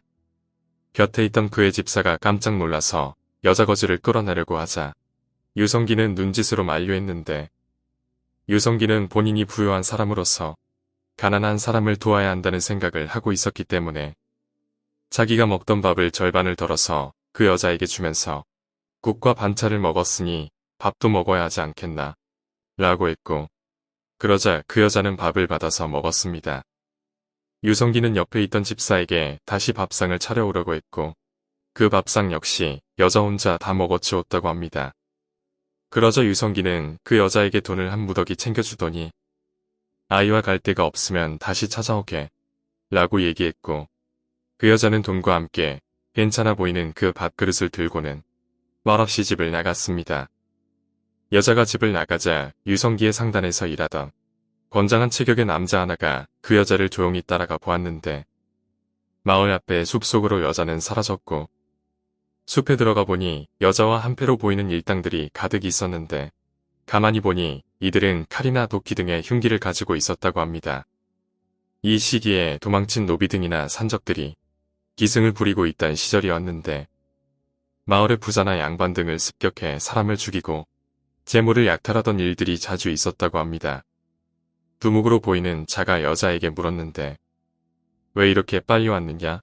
라고 묻자 여자가 상황을 설명하면서 대답했는데 소문대로 인심이 너그러운 사람이라서 차마 그분에게 해를 끼칠 수는 없었습니다. 두목이 씩 웃더니 다시 말하기를 그 말을 들으니 나라도 그 사람은 괴롭히고 싶지 않다. 그런데 그러면서 돈과 그릇은 왜 가져왔느냐?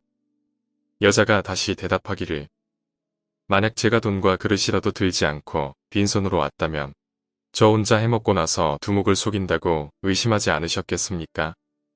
그리고 나서 여자는 아이를 업고 있던 포대기를 풀었는데 그 안에는 죽은 아기 시체 하나와 날카로운 칼이 있었습니다. 두목으로 보이는 남자는 이 말을 듣고 그래, 우리들 중 머리 쓰는 건 네가 제일이니 이곳은 그냥 넘어가고 다른 곳으로 가자.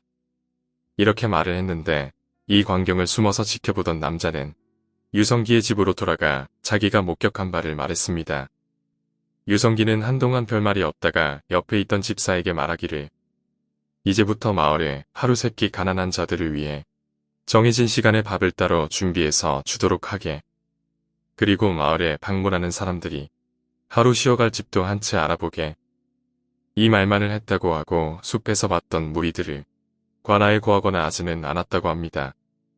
이후에도 근처 다른 마을에서 재물이 털리거나 양반이 죽는 일들이 일어났는데 유성기가 있던 이 마을만큼은 어떤 일도 일어나지 않았다고 합니다. 빙해당한 말레이시아 여인. 말레이시아에서 일어난 일이라고 합니다. 1987년 6월경 야간 업무를 보고 있던 경찰관 안톤 마르가는 갑작스레 경찰서로 소리 지르며 뛰어온 여인을 보고 놀랐습니다. 경찰서에 뛰어든 여인은 20대의 젊은 여성이었는데 그녀는 머리를 산발한 채 붉게 충혈된 눈으로 안톤의 어깨를 잡고는 살려달라고 소리를 지르는 것이었습니다. 안톤과 동료들은 여인을 진정시키려 했으나 여인은 연신 자신의 귀에 뭔가가 들린다며 소리를 멈추게 해달라고 소리를 질러댔습니다. 여인의 신원을 조사한 경찰들은 보호자인 남편에게 연락을 시도했으나 연락이 닿지 않자 결국 정신병원에 전화를 걸었고 그녀는 정신병원으로 실려갔습니다. 다음 날 병원으로 찾아간 안톤은 어제 난동을 부린 여인의 남편을 만났습니다. 그는 상당히 힘들어 보였는데 새 집으로 이사한 다음부터 아내가 점점 이상해지고 있다고 증언했습니다. 새 집으로 온 다음 날부터 아내는 집에 혼자 있는 걸 싫어했으며 자신의 직장에 전화를 걸어 자꾸만 새 집에서 눈에 안 보이는 사람들이 자신에게 말을 건다며 호소했지만 남편은 그녀가 몸이 약해서 헛것을 본다고 생각했습니다. 남편은 꼭 그러다 말겠지 했지만 아내의 행동은 점점 이상해졌습니다. 늘 잘 웃고 사교적이던 아내는 늘 찡그린 얼굴이었고 이웃들과 싸우기 일쑤였습니다. 밤마다 발작 증세가 심해졌고 몇 주 뒤 일을 끝낸 남편이 집에 가보니 자신들이 키우던 고양이가 죽어 있는 걸 보고는 놀래서 아내를 불렀는데 아내는 고양이가 말을 안 들어서 죽였다고 하는 것이었습니다. 그는 아내가 점점 무서워졌고 아내를 친정으로 보냈지만 그곳에서도 아내는 난동을 부렸습니다. 아내는 자신이 어디를 가든 귓속에서 자꾸 총소리가 나며 피투성이가 된 여러 명의 사람들이 계속 말을 걸며 괴롭힌다고 호소했습니다. 이 일이 계속되자 견디지 못한 남편이 집을 나갔고 아내는 경찰서로 뛰어든 것이었습니다. 남편의 호소를 들은 안토는 한번 조사해보겠다고 했고 정신을 차린 아내에게 그녀에게 나타나는 사람들의 인상차기를 알 수 없냐고 물었습니다. 아내는 몇 가지 사람들의 모습과 특징을 진술했는데 2년 전 실종됐다고 신고된 사람들의 인상차기와 비슷하다는 걸 알게 되었습니다. 2년 전 그들 부부가 살던 집에는 6명의 가족이 살았는데 어느 날 밖에 나가 있던 한 명을 제외하고는 실종된 사건이 있었습니다. 경찰은 그 사건을 조사했으나 실종자들의 행적은 밝히지 못했습니다. 안톤의 보고를 들은 경찰들은 최면 조사를 했는데 최면 도중 아내가 아닌 다른 사람들이 말하는 것처럼 인격이 바뀌더니 자신들이 그 집에 들어온 무장한 3사람에게 살해당했고 약 10km 정도 떨어진 산에 안매장되었다고 증언했습니다. 경찰들은 반신반의했지만 혹시나 하는 마음에 다음날 아침 인부들을 동원하여 문제의 장소를 파내러 갔는데 그곳에서 5구의 유골들을 발견했습니다. 유골을 발견한 경찰들은 유골에 박힌 총알 등을 검사하여 범인들을 조사 결과 인근 산에 출몰한 마오이의 만행으로 밝혀졌습니다. 그 후 아내는 정신을 차렸으나 말레이시아 정부로부터 마오이의 일파라는 누명을 썼고 몇 년간 감옥 생활을 하다가 병사했다고 합니다. 영안실에서 일어났던 일. 병원에서 야간 경비 아르바이트를 하던 시절 이야기다. 2명이 교대에 가며 선잠을 자고 경비를 돌았다. 따로 잠을 자는 공간이 있는 게 아니라 환자들이 없는 병실 하나를 빌려 쓰고 있었다. 그 병동 지하에는 영안실이 있어 조금 찝찝하기는 했지만 이미 꽤 익숙해진 무렵이었다. 선잠을 자는 건 깊이 잠들지 않는다는 것이다. 하지만 그런 와중에도 나는 꿈을 꾸었다. 나는 계단을 기어오르고 있었다. 저 움직이지 않는 몸을 구불구불 움직여 질질 계단을 기어오르는 꿈이었다. 나는 꿈속에서 멍하니 여기다 싶은 방을 향했다. 본 적이 있는 방이다. 지금 내가 선잠을 자고 있는 방. 그 순간 나는 눈을 떴다. 이마는 땀으로 흠뻑 젖어 있었다. 정말로 의식이 깨어있는 것처럼 느껴졌던 꿈이었다. 기분 나쁜 꿈을 꿨네. 한시라도 빨리 사람들이 있는 곳으로 돌아가고 싶었다. 하지만 그날은 묘하게 피곤했던 탓일까. 나는 스스로도 알아차리지 못하는 사이 다시 잠에 빠지고 말았다. 그러다 갑자기 쾅 하는 철문 소리에 눈을 떴다. 순간 무슨 일이 일어난 것인지 알 수가 없었다. 난 분명 누워 있었을 터인데 어째서인지 서 있었다. 깜깜한 가운데 어슴푸레한 빛이 둘 보인다. 그곳은 영안실이었다. 아까 들은 소리는 내가 들어오며 문을 닫은 소리였던 것 같다. 눈앞에 보이는 침대에는 시신이 한 구 누워있다. 아무래도 나는 불려온 것 같다. 홍비백산에서 나는 사람이 있는 병동으로 도망쳤다. 나중에 듣기로는 그는 그날 밤 죽은 사람이었다고 한다. 병 때문에 양다리를 잘라냈었단다. 그러니 질질 기어서 나를 부르러 왔던 거겠지. 기묘한 구조의 집. 집을 해체하다 보면 가끔 묘한 구조의 집을 만날 때가 있다. 천장까지 계단이 이어지다 그대로 끝나버린다던가 막다른 골목으로 이어지는 복도가 있다던가 이런 것은 대개 증축이나 개축 과정에서 처음과 집 구조가 달라진 것들이다. 또 가끔씩 해체 도중 숨겨진 방을 발견하기도 한다. 이것은 분명히 건축한 사람이나 집주인의 취미일 것이다. 그런데 얼마 전 해체한 집은 그런 상식을 뛰어넘는 구조에 이상한 것이었다.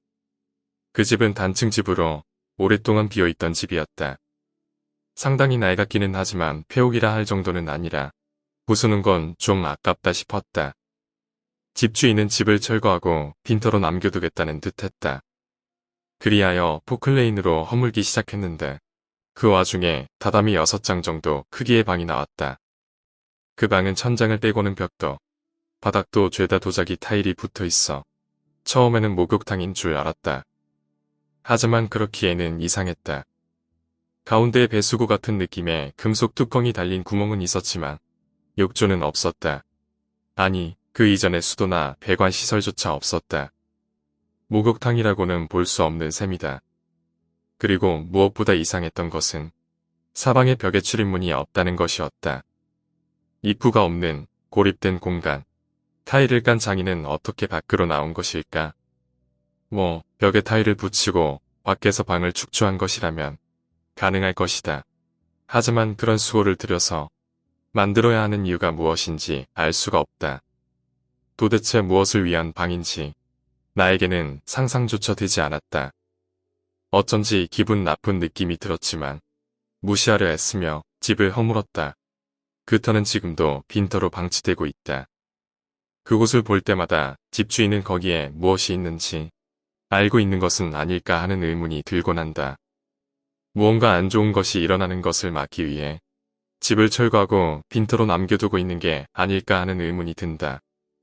혹시 그곳에 사람을 가두고 고문이라도 하던 것일까? 기둥서 방으로 살던 한심한 친구. 10년 정도 전 이야기다. 당시 20대 초반이었는데 친구 중에 정말 한심한 녀석이 하나 있었다. 얼굴만 잘생겼지 일은 할 생각도 않고 여자한테 들러붙어 기둥서 방직이나 하고 사는 논팽이였다. 그 녀석은 여자한테 용도를 받아 파친코나 마작 같은 도박으로 탕진하곤 했다. 돈을 주는 여자는 여럿 있는 것 같았다. 가끔 게임센터에서 마주치면 매번 다른 여자를 데리고 있었다. 전부 한창 때가 지난 지쳐 보이는 기색의 노래방 아가씨 같은 느낌이었다. 어느 날 또 그 녀석과 게임센터에서 마주쳤다. 여자를 둘 데리고 슬롯 머신을 돌리고 있었다. 물장사하는 사람이 입을 법한 옷을 입고 여자 둘은 녀석의 양옆에 앉아 보고 있을 뿐이었다. 그것 참 잘났구만 하고 생각하며 인사만 건넸다. 잠시 게임을 하다 다른 친구랑 밖에 나와 자판기 앞에서 수다를 떨고 있는데 한심한 친구놈이 나왔다. 여자는 한 명뿐이었다. 간다고 하길래 나머지 여자 한 명은 어디 갔냐고 물었다. 그 녀석은 이상하다는 듯 나를 쳐다보고는 그대로 차를 향해 걸어갔다. 그런데 여자가 갑자기 고개를 돌려 나를 쳐다봤다. 여자는 눈을 크게 뜨고 입을 쩍 벌린 채 웃고 있었다. 나는 무서워서 눈을 감고 말았다. 그것만으로도 무서운 일이지만 그뿐만이 아니었다. 아까 본 여자가 아니라 완전히 다른 얼굴로 바뀌어 있던 것이다. 그 후 게임센터 안을 둘러보았지만 다른 여자의 모습은 보이지 않았다. 그리고 2달 정도 지났을까? 다른 친구에게서 한심하기 짝이 없던 친구놈이 행방불명됐다는 소식을 들었다. 이전에도 가끔씩 소식이 끊길 때는 있었지만 이번에는 아이 휴대폰까지 연락이 두절됐다. 그리고 10여 년이 흘렀지만 그 녀석은 여전히 행방불명 상태다. 30년 만에 다시 방문한 하숙집. 예전에 아버지가 해주신 이야기입니다. 아버지께서는 태어날 때부터 홋카이도에서만 살아오셨습니다. 그러다 대학에 진학하면서 유일하게 홋카이도를 벗어나서 동경하던 교토에서 대학에 다니셨는데 그곳에서는 하숙 생활을 하셨다고 합니다. 아버지는 당시 그 하숙집 주인 아저씨를 많이 좋아하셨다고 하는데 객지 생활 중에 부모님을 제외하고 처음으로 자주 만나는 어른이었고 주인집 아저씨는 술과 이야기를 좋아하는 소탈한 사람으로 시골에서 온 젊은 아버지에게 여러 가지를 알려주셨습니다. 객지 생활에 있어서 좋은 것도 나쁜 것도 같이 말입니다. 그 덕분에 아버지의 대학 생활은 정말 즐거웠다고 하셨는데 교토에서 산 경험은 소중한 추억이 되었지. 주인집 아저씨는 내 은인이야. 이렇게 평소에도 입버릇처럼 아버지는 자주 말씀하셨습니다. 대학을 무사히 졸업하고 다시 고향인 홋카이도로 돌아와 취직하셨지만 아버지는 평소 성격이 야무지지 못한 편이시라 직장 생활에 처음에 적응하느라 고생을 많이 하셨다고 합니다. 직장 생활을 하시면서도 편지 한 장이라도 써야지, 아니면 전화라도 한 통 드려야지 생각은 했지만 매일 바쁘다 보니 아무것도 하지 않고 계속 직장 생활에 충실하셨다고 합니다. 몇 년 동안 연락 없이 지내고 나니 하숙집에서 나올 때는 자주 연락드리겠다고 했지만 전혀 연락을 하지 않으셨던 아버지는 미안하게 생각하면서도 그간 왕래가 없었기 때문에 그냥 그대로 연락을 끊어버리셨다고 합니다. 제가 이야기를 들었을 때는 아버지의 나이가 50대 중반이셨습니다. 20대에 대학을 다니다가 졸업하시고 직장 생활을 시작하실 때 이야기이니 거의 30년 이상을 하숙집을 잇고 지내셨던 것입니다. 직장 생활을 하시던 아버지는 회사를 창업하시고 경영을 시작하셨는데 여러모로 어려움이 많기도 했고 회사 일 때문에 교토의 출장 관련으로 몇 번 방문한 적도 있다고 하셨습니다. 그럴 때마다 하숙집 생각이 났지만 너무 시간이 많이 지난 상태라 이제 와서 뭘 해야 할지도 몰랐기 때문에 그냥 방문하지 않으셨다고 하셨습니다. 그렇게 또 출장 때문에 교토에 머물던 어느 날 거래처 사정으로 오후 예정이 비어버리는 일이 생겼고 그때 아버지는 지금이라도 하숙집에 가볼까 라는 생각이 계속해서 강하게 나셨다고 합니다. 하지만 이미 마지막으로 방문한 지 30년 이상 지난 상태였고 전화번호는 물론이고 정확한 주소도 거의 생각이 나지 않으셨다고 합니다. 그래도 지금 마음먹은 김에 마을 공기라도 마시러 가자라는 심정으로 일단 가보았죠. 도착해보니 역시나 옛 수도라 그런지 마을은 크게 달라진 게 없었고 추억에 젖어서 그나마 남은 기억에 의존해서 길을 따라가 보니 대학 시절 하숙했던 건물이 아직 그곳에 남아 있었다고 합니다. 문패에 쓰인 성도 예전과 똑같았고 아버지는 조금 망설이시다가 용기를 내어 인터폰을 누르셨다고 합니다. 그러자 인터폰은 여자가 받았는데 아버지는 수상한 사람으로 보일 것을 각오하고 길을 걸으며 생각해둔 말을 하셨다고 합니다. 갑자기 방문해서 죄송합니다. 사실 30년 정도 전에 이곳에서 하숙을 했던 사람입니다. 혹시 그때를 기억하는 분이 계시다면 잠깐이라도 좋으니 이야기를 나누고 싶습니다. 그러자 인터폰 너머의 여성이 놀란 듯한 태도를 보였습니다. 그리고 문이 열렸는데 문을 열고 나온 여성은 하숙집 주인 아주머니 본인이셨습니다. 나이가 많이 드시긴 했지만 반가워하는 얼굴이셨고 마지막으로 본 지 엄청 오래됐는데 여기까지 용케도 찾아왔네 라며 감격한 얼굴이셨다고 합니다. 아주머니는 여전히 아버지를 기억하고 계셨고 아버지는 반갑기도 하고 기쁘기도 했고 좀 더 빨리 찾아올 거리라고 생각하며 아저씨는 계신가요? 라고 여쭈었다고 합니다. 그러자 아주머니는 조용히 미소 지으며 그 사람 말이지, 한 달 전에 돌아가셨어. 평소 지병이 있다거나 갑작스러운 사고는 아니었고 아저씨가 꽤 고령인 것도 있어 조용하고 편안하게 마지막을 맞이하셨다고 했는데 아버지는 죄송한 마음에 울면서 자신의 불의를 아주머니께 마음 깊이 사과드린 뒤에 돌아오셨습니다. 그러면서 아버지는 신세를 진 사람이 갑자기 떠오른다면 언제라도 좋으니 바로 연락해라. 아무리 시간이 지나더라도 안 된다는 선택지는 없어. 후회가 없도록 해라. 현재도 아버지는 교토에 계신 하숙집 아주머니와 정기적으로 연락하고 찾아가서 만나고 계십니다. 얼마 전에는 하숙집을 아버지 회사의 도움으로 무료로 인테리어 등을 바꿔주시거나 보수해 주신 곳도 있다고 하셨습니다. 오늘 이야기는 여기까지입니다.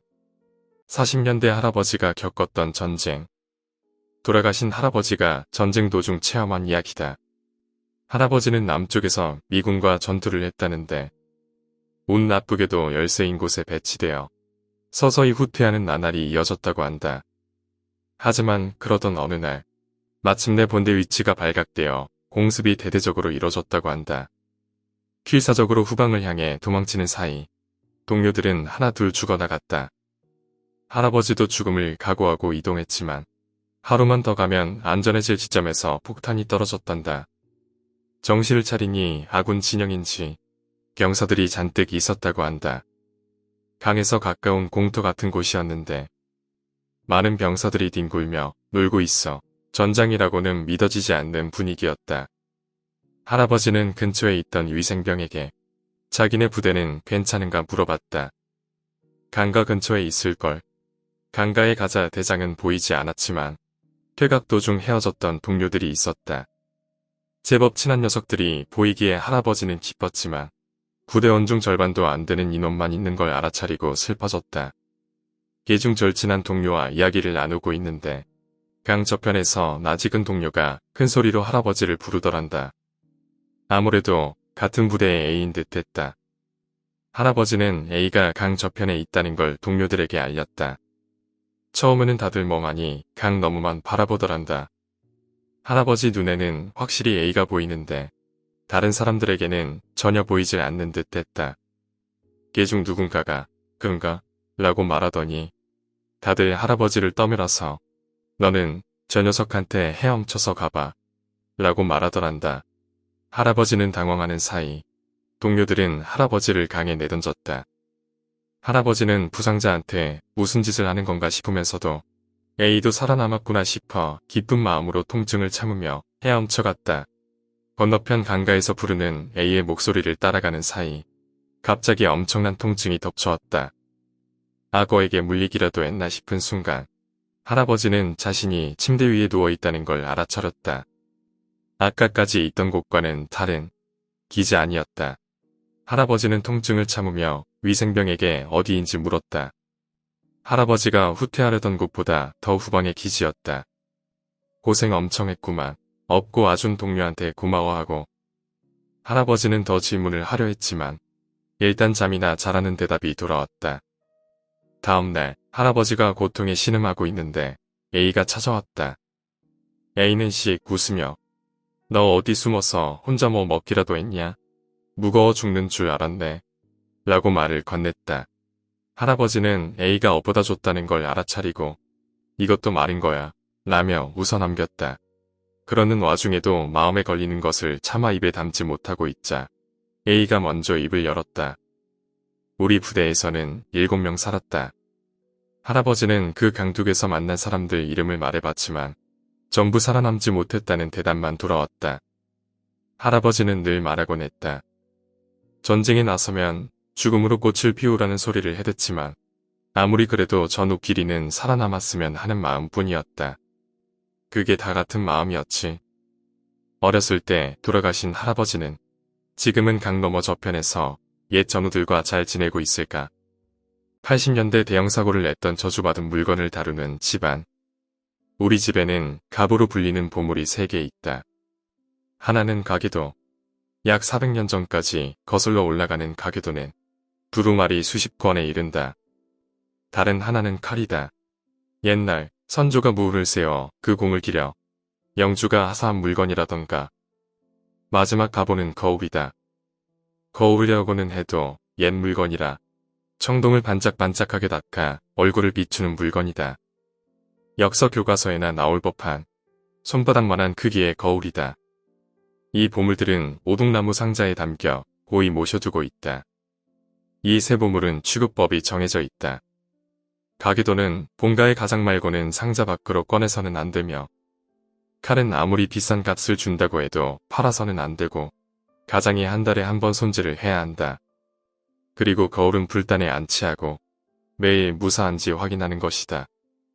또한 거울을 본가 밖으로 가지고 나가서는 안 되고 설령 가장이라도 상자 밖으로 꺼내면 안 된다고 한다.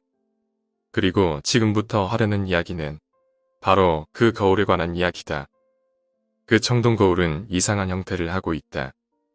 육각형 바탕에 둥근 거울 부분이 겹쳐져 있다.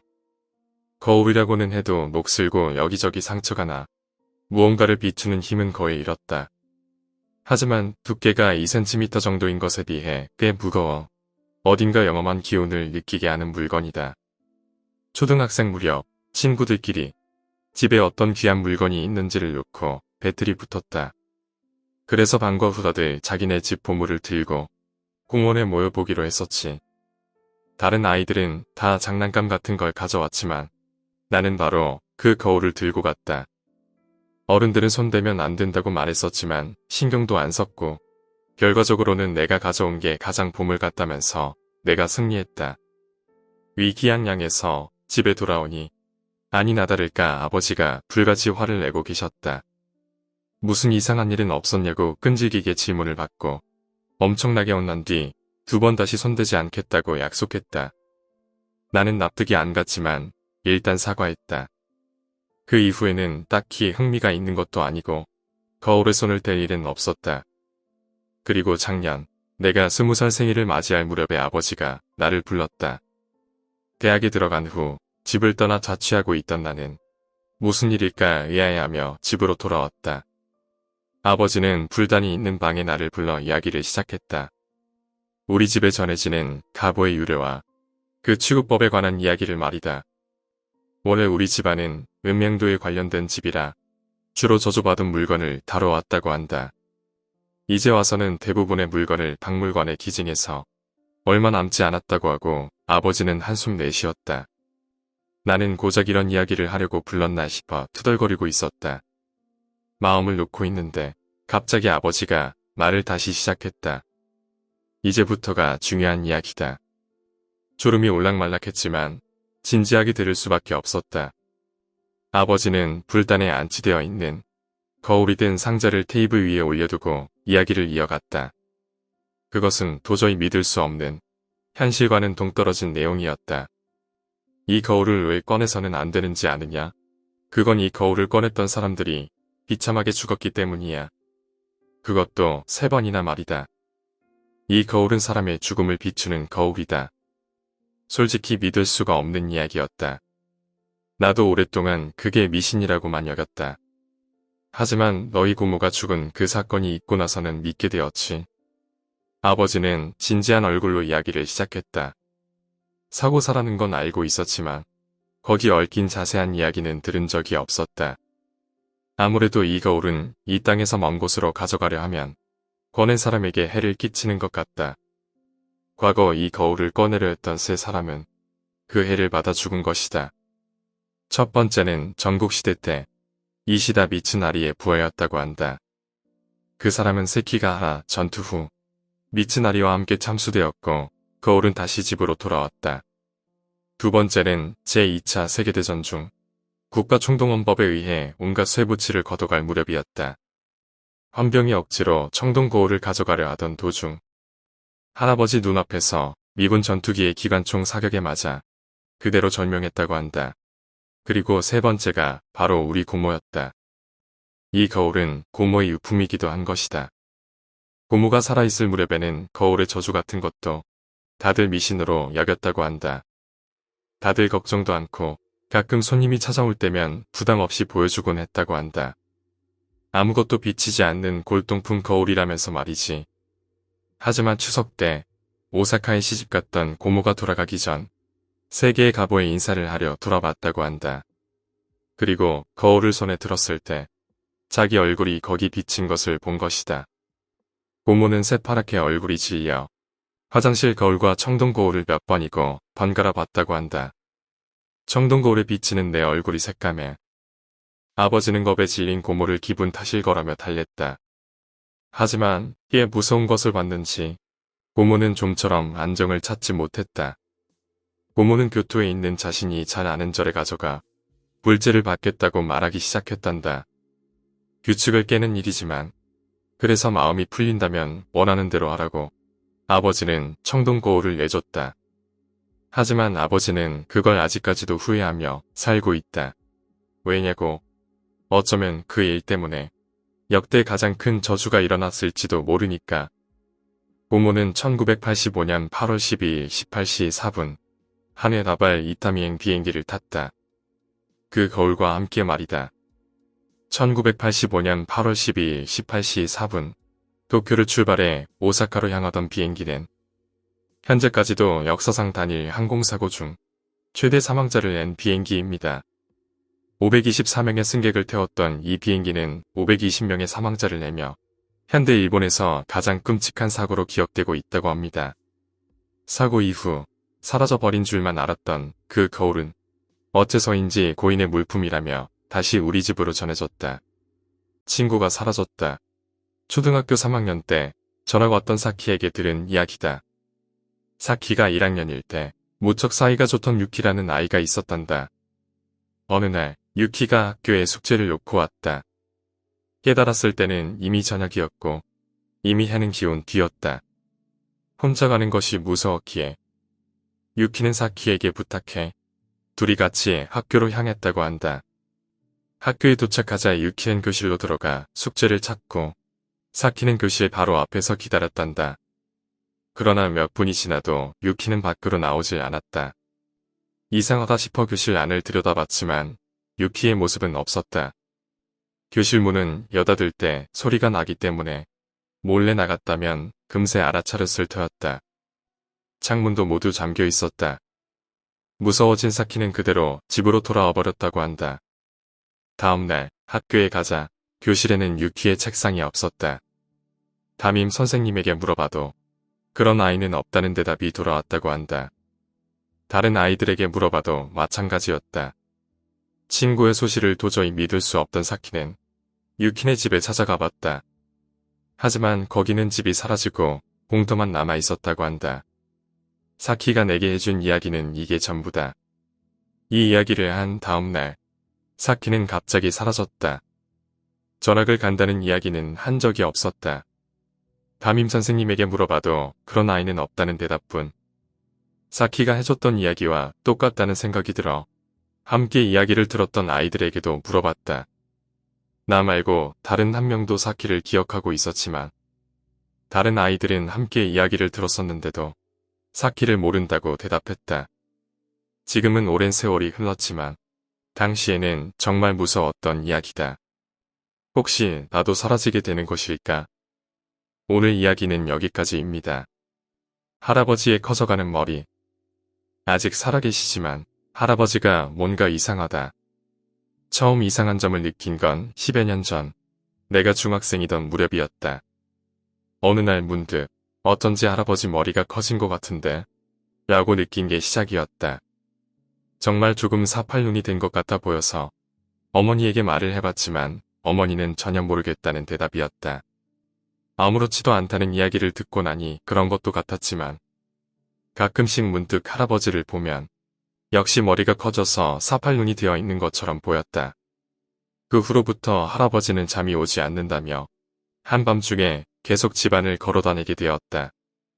언행이 딱히 이상한 건 아니었지만 신경질적으로 변했고 특히 11시쯤 되는 늦은 밤이면 내 방에 찾아와 빨리 자라고 화를 내곤 하셨다. 화를 낼 때면 할아버지의 눈이 가운데로 적 쏠린다. 눈알뿐 아니라 눈 자체도 옛날보다 가운데로 몰려서 굉장히 불안하게 느껴졌다. 몇 번이고 다른 가족들에게 이 이야기를 해봤지만 아무도 진지하게 들어주질 않았다. 할아버지는 수면제로 잠을 청하게 되었고 그러는 사이에도 머리는 조금씩 커지고 눈이 점점 이상해진다는 생각만 들었다. 나는 고등학교 졸업과 동시에 상경에 집을 나왔다. 그 이후 집에는 거의 들르지 않았다. 솔직히 할아버지도 할아버지의 변화를 알아차리지 못하는 가족들도 전부 무서웠다. 전화는 자주 했었다. 1년 전 어머니에게서 전화가 왔다. 우울증을 앓고 계시던 할아버지가 쓰러지셨단다. 아마 약 때문인 것 같아. 약 때문에 몸 안에 나트륨이 빠져나가 언행도 이상해지고 제대로 걸을 수도 없게 되셨다는 것 같았다. 무서움은 남아있었지만 어릴 적부터 귀여워해 주시던 할아버지셨다. 나는 고향에 돌아가 할아버지가 입원해 계신 병원으로 향했다. 할아버지는 의미를 알 수 없는 말을 하며 링거도 뽑아버리는 탓에 개인실에서 침대에 묶여 있다고 했다. 병실 문을 연 순간 나는 비명을 지르고 말았다. 할아버지의 머리는 2배 가까이 부풀어 올라 있었다. 이목구비는 전부 중앙에 모여 있는데 눈은 이제 양눈이 가운데에서 딱 달라붙어 있는 수준이었다. 할아버지는 그렇게 몰린 눈으로 나를 쓱 쳐다봤다. 나에게는 할아버지가 사람으로 보이지 않았다. 비명을 지르며 엉덩 방아를 찧은 나를 보고 가족들은 놀랐다. 자고 있는 할아버지가 깰 거 아니냐. 호들갑 떨지 말거라. 할머니에게 야단을 맞고 망연자실한 채 할아버지 곁으로 끌려갔다. 할아버지는 자고 있었다. 약의 영향인지 얼굴은 부어 있었지만 머리가 부어오른 건 아니었다. 내가 이상한 것일까? 아까 그 모습은 무엇이었단 말인가? 나는 내 눈에만 보이는 할아버지의 머리와 얼굴의 변화가 할아버지의 병과 관련이 있다고 생각했다. 그래서 부모님과 상담을 했지만 기분 나쁘다거나 그럴 리 없다는 대답만 돌아올 뿐 제대로 들어주질 않았다. 나는 포기하고 문병을 끝내자마자 도쿄로 돌아왔다.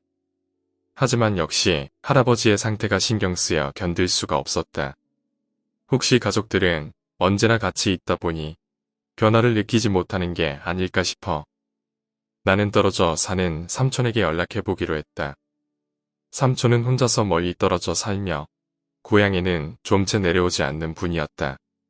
하지만 나와 비슷한 전공을 공부하며 조교수로 일하는 분이라 나는 취직이나 진학에 관해 종종 삼촌과 전화로 상담하곤 했다. 삼촌에게 내가 봤던 것들을 이야기하니 삼촌의 분위기가 확실히 이상했다. 자세한 이야기를 듣고 싶다며 다음날 심야 신칸센을 타고 우리 집으로 찾아오셨다. 나는 삼촌과 이야기를 나누고 경악할 수밖에 없었다. 삼촌의 할아버지, 즉 증조할아버지도 말년에 똑같이 우울증과 뇌기능 장애를 앓으셨다고 한다. 그리고 삼촌에게는 증조할아버지의 머리가 부어올라 얼굴이 이상하게 변하는 게 보였다고 한다. 증상이 악화됨에 따라 점차 머리가 더 부어오르는 것 또한 나와 같았다. 다른 사람에게는 그 모습이 보이지 않는 것조차도 말이다. 해결법이나 대처법은 삼촌도 모른다고 했다. 삼촌은 울고 있었다. 할아버지가 돌아가시고 장례식이 끝날 때까지 집으로 절대 돌아가면 안 된다. 죽기 직전 모습을 보면 그 집에는 두 번 다시 돌아갈 수 없을 거야. 나는 장례식에도 못 갈 것 같다. 가고 싶지만 그런 꼴은 두 번 다시 보고 싶지가 않아. 삼촌이 본 증조할아버지의 모습이 어땠을지 나는 상상조차 할 수 없었다. 할아버지가 앞으로 몇 년을 더 버티실지는 모르겠지만 나도 더 이상 할아버지를 찾아가고 싶은 마음은 없다. 악몽을 꾸게 하는 자장가. 이제 꺼내놔도 될 것 같다는 생각에 결혼을 앞두고 이야기해보려 한다. 우리 집안에는 대대로 전해지는 자장가가 있다. 들은 사람이 악몽을 꾸게 되는 자장가다. 무슨 말인지 잘 이해가 안 가겠지. 시에 가락을 붙인 느낌으로 라디오 체조 정도의 짧은 노래다. 어찌되었든 무척 독특한 노래다. 대대로 집안 사람들만 알고 있는 노래다. 전국시대 우리 집안이 섬기던 영주를 죽인 무사의 집에 들어가 의모가 된 뒤 후계자를 죽였다는 애매한 전설도 따라붙어 있다. 사실 믿기 힘든 이야기지만 어릴 때는 정말 무서웠었다. 부모님이 자장가를 불러줄 거야 라고 겁을 주면 울 정도로 말이다. 내게는 대학에 들어온 뒤 25살이 될 때까지 4년 정도 사귄 남자친구가 있었다. 그런데 프로포즈를 받고 상견례까지 마친 뒤 남자친구가 바람을 피우던 게 들통났다. 게다가 그걸 들켜놓고서는 가짜는 개그로 얼버무리려 들었다. 그 무렵에는 반쯤 동거하고 있다시피 했기에 대충 얼버무리고 술에 취해 잠든 그를 보니 울분이 치밀어 올랐다. 나는 처음으로 그 자장가를 내 입에 담았다. 3번 정도 되풀이했을 것이다. 그랬더니 남자친구가 갑자기 눈을 딱 뜨더니 그 자리에서 막 토하기 시작했다. 깜짝 놀랐지만 토하고 나서도 토트성이 이불에서 꾸벅꾸벅 졸기 시작하길래 그냥 버리고 돌아왔다. 자장가 때문인지 술 때문인지 그때는 분간도 되지 않았다. 그 후 상대쪽 부모님에게 위자료도 받고 제대로 헤어졌다. 그의 친구에게 근황을 전해 들었는데 악몽을 매일 꾸고 있다고 한다. 자신이 죽어서 썩어가는 악몽만 계속. 밥도 제대로 못 먹고 순식간에 야이었다고 한다. 게다가 1년 정도 지나자 회사를 그만두고 입원 치료를 받게 되는 지경에까지 이르렀다고 한다. 나는 그 이후 고향으로 내려왔기에 그가 어떻게 되었는지는 모른다. 자장가 때문이었는지 아니면 다른 이유가 있는지는 모르겠다. 지금은 최대한 그 노래에 생각을 하지 않으려 노력하고 있다. 그것 때문이라고 생각하면 너무 무서우니까. 교실에서 왕따 시키던 아이. 얼마 전 일 때문에 초등학교에 갈 일이 있었는데 문득 학창시절 이야기가 떠올랐다. 이제 20년 정도 된 일인데 우리 옆반이었던 이 반에서 엄청 심한 따돌림이 있었다. 이유는 알 수 없지만 남녀 불문하고 거의 반전원이 한 아이만을 따돌렸던 것이다. 쉬는 시간에 팬티까지 강제로 벗겨 목도를 뛰어다니게 하질 않나. 화장실에 가둬두고 위에서 물을 뿌려대질 않나. 돈을 뜯어냈다는 이야기도 들었지만 그건 직접 보지는 못했으니 모를 일이다. 어쨌든 반전업, 암묵적이라도 동참한 것은 사실이었다. 그 때문이었을까? 이 반 녀석들은 묘하게 사이가 좋았다. 같은 반끼리만 뭉쳐다닌다는 느낌이랄까. 동아리 활동하는 녀석들도 자기네 반 이야기는 결코 하려 들지 않았고 담임 선생까지 그 따돌림을 못 본 척 방관했었다. 결국 따돌림 당하던 아이는 여름방학이 끝나자마자 집에서 목을 메어 자살했다. 그리고 그 이후 이상한 일들이 벌어지기 시작했다. 9월 사생대회 도중 그 반 아이가 호수에 빠져 죽은 것이 서막이었다. 이윽고 교통사고로 죽은 아이. 교통사고로 식물인간이 된 아이가 나오기에 이르렀다. 그뿐만 아니라 투신 자살한 아이도 있었고 행방불명되어 아직까지도 발견되지 않은 아이까지 거의 2달 사이 그런 일들이 한 반에서 연이어 일어난 것이다. 끝내 12월 초에 담임 선생마저 목을 메어 자살했다. 이쯤 되니 당연하게도 따돌림 당하다 자살한 아이의 귀신이 오난을 품어 일어난 일이라는 소문이 퍼져나가기 시작했다. 이반 옆 게시판에 붙어있던 단 아이들의 캐리커처에 페인트로 가입표가 쳐져 있던 적도 있었다.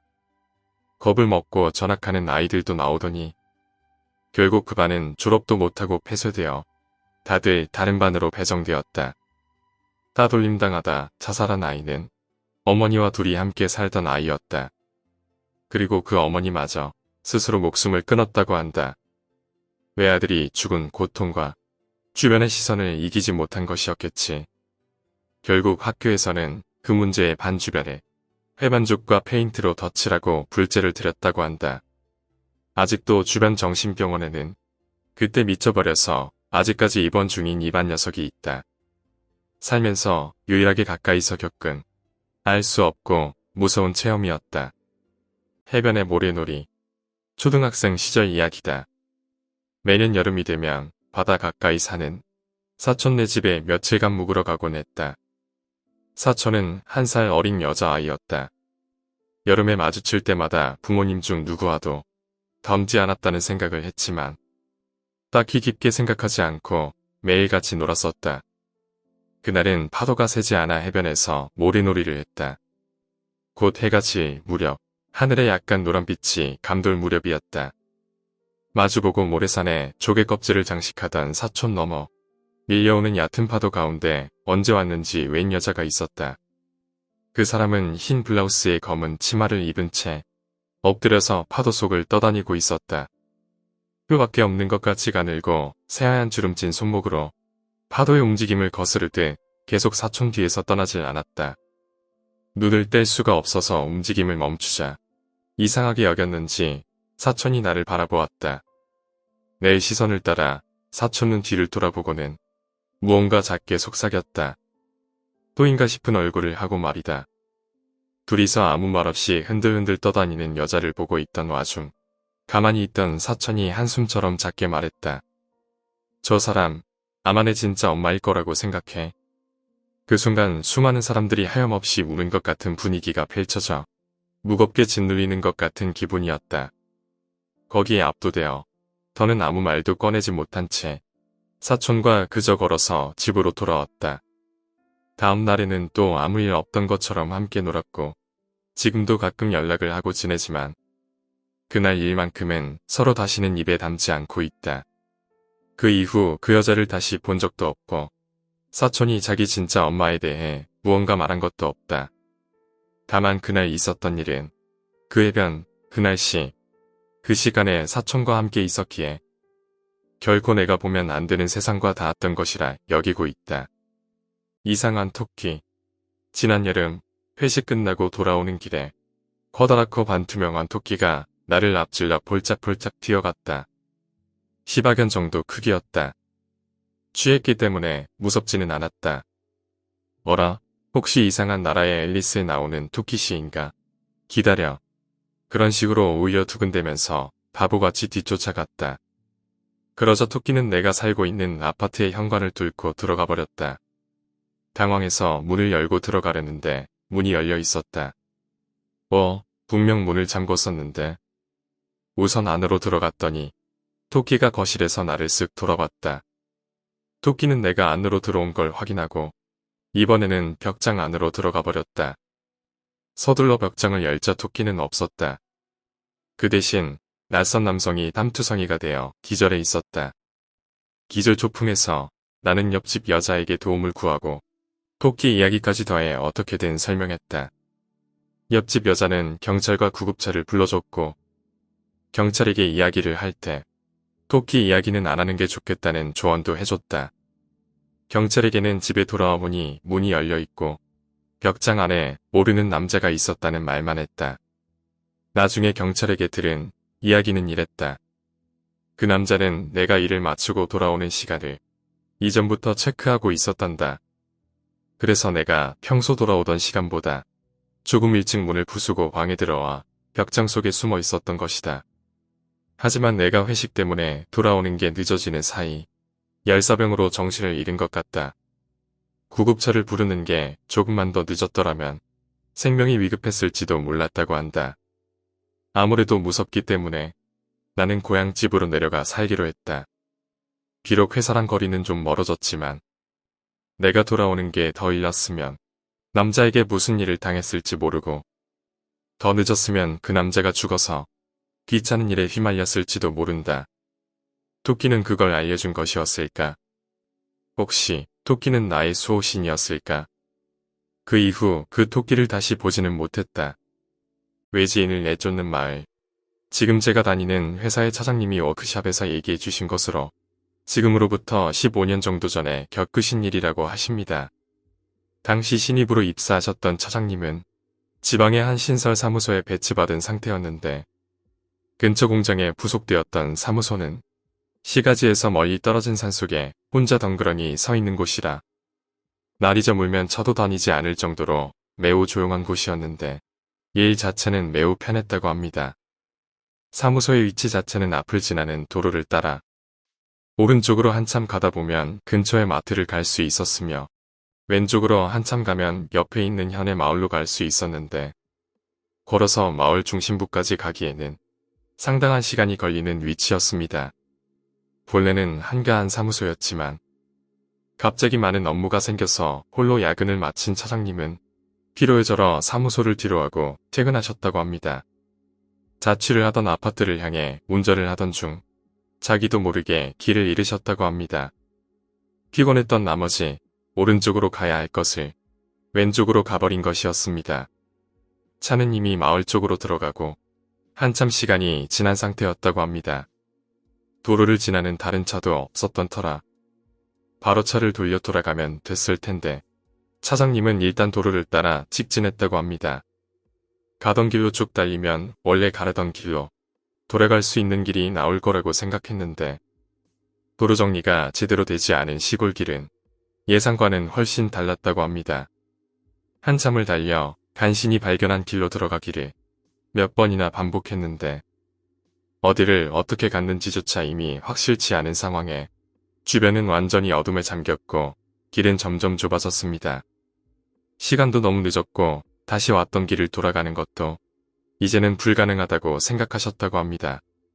하지만 아스팔트와 흙길이 드문드문 나타나는 길에 차에 바퀴 자국이 나 있는 것을 보고 아마 이 길은 근처 지역 주민들만 쓰는 길인가 보네. 이렇게 생각한 차장님은 길을 따라가면 마을이 나올 것이라며 계속해서 앞으로 나아가셨다고 합니다. 그렇게 좀 더 나아가자 작은 마을에 도착할 수 있었는데 군데군데 불 켜진 집도 보였다고 합니다. 방향 감각이 잘못된 게 아니라면 마을 중심부는 아닌 것 같았지만 돌아가는 길만 알 수 있다면 그것으로 충분했다고 생각하고 집 근처로 향했습니다.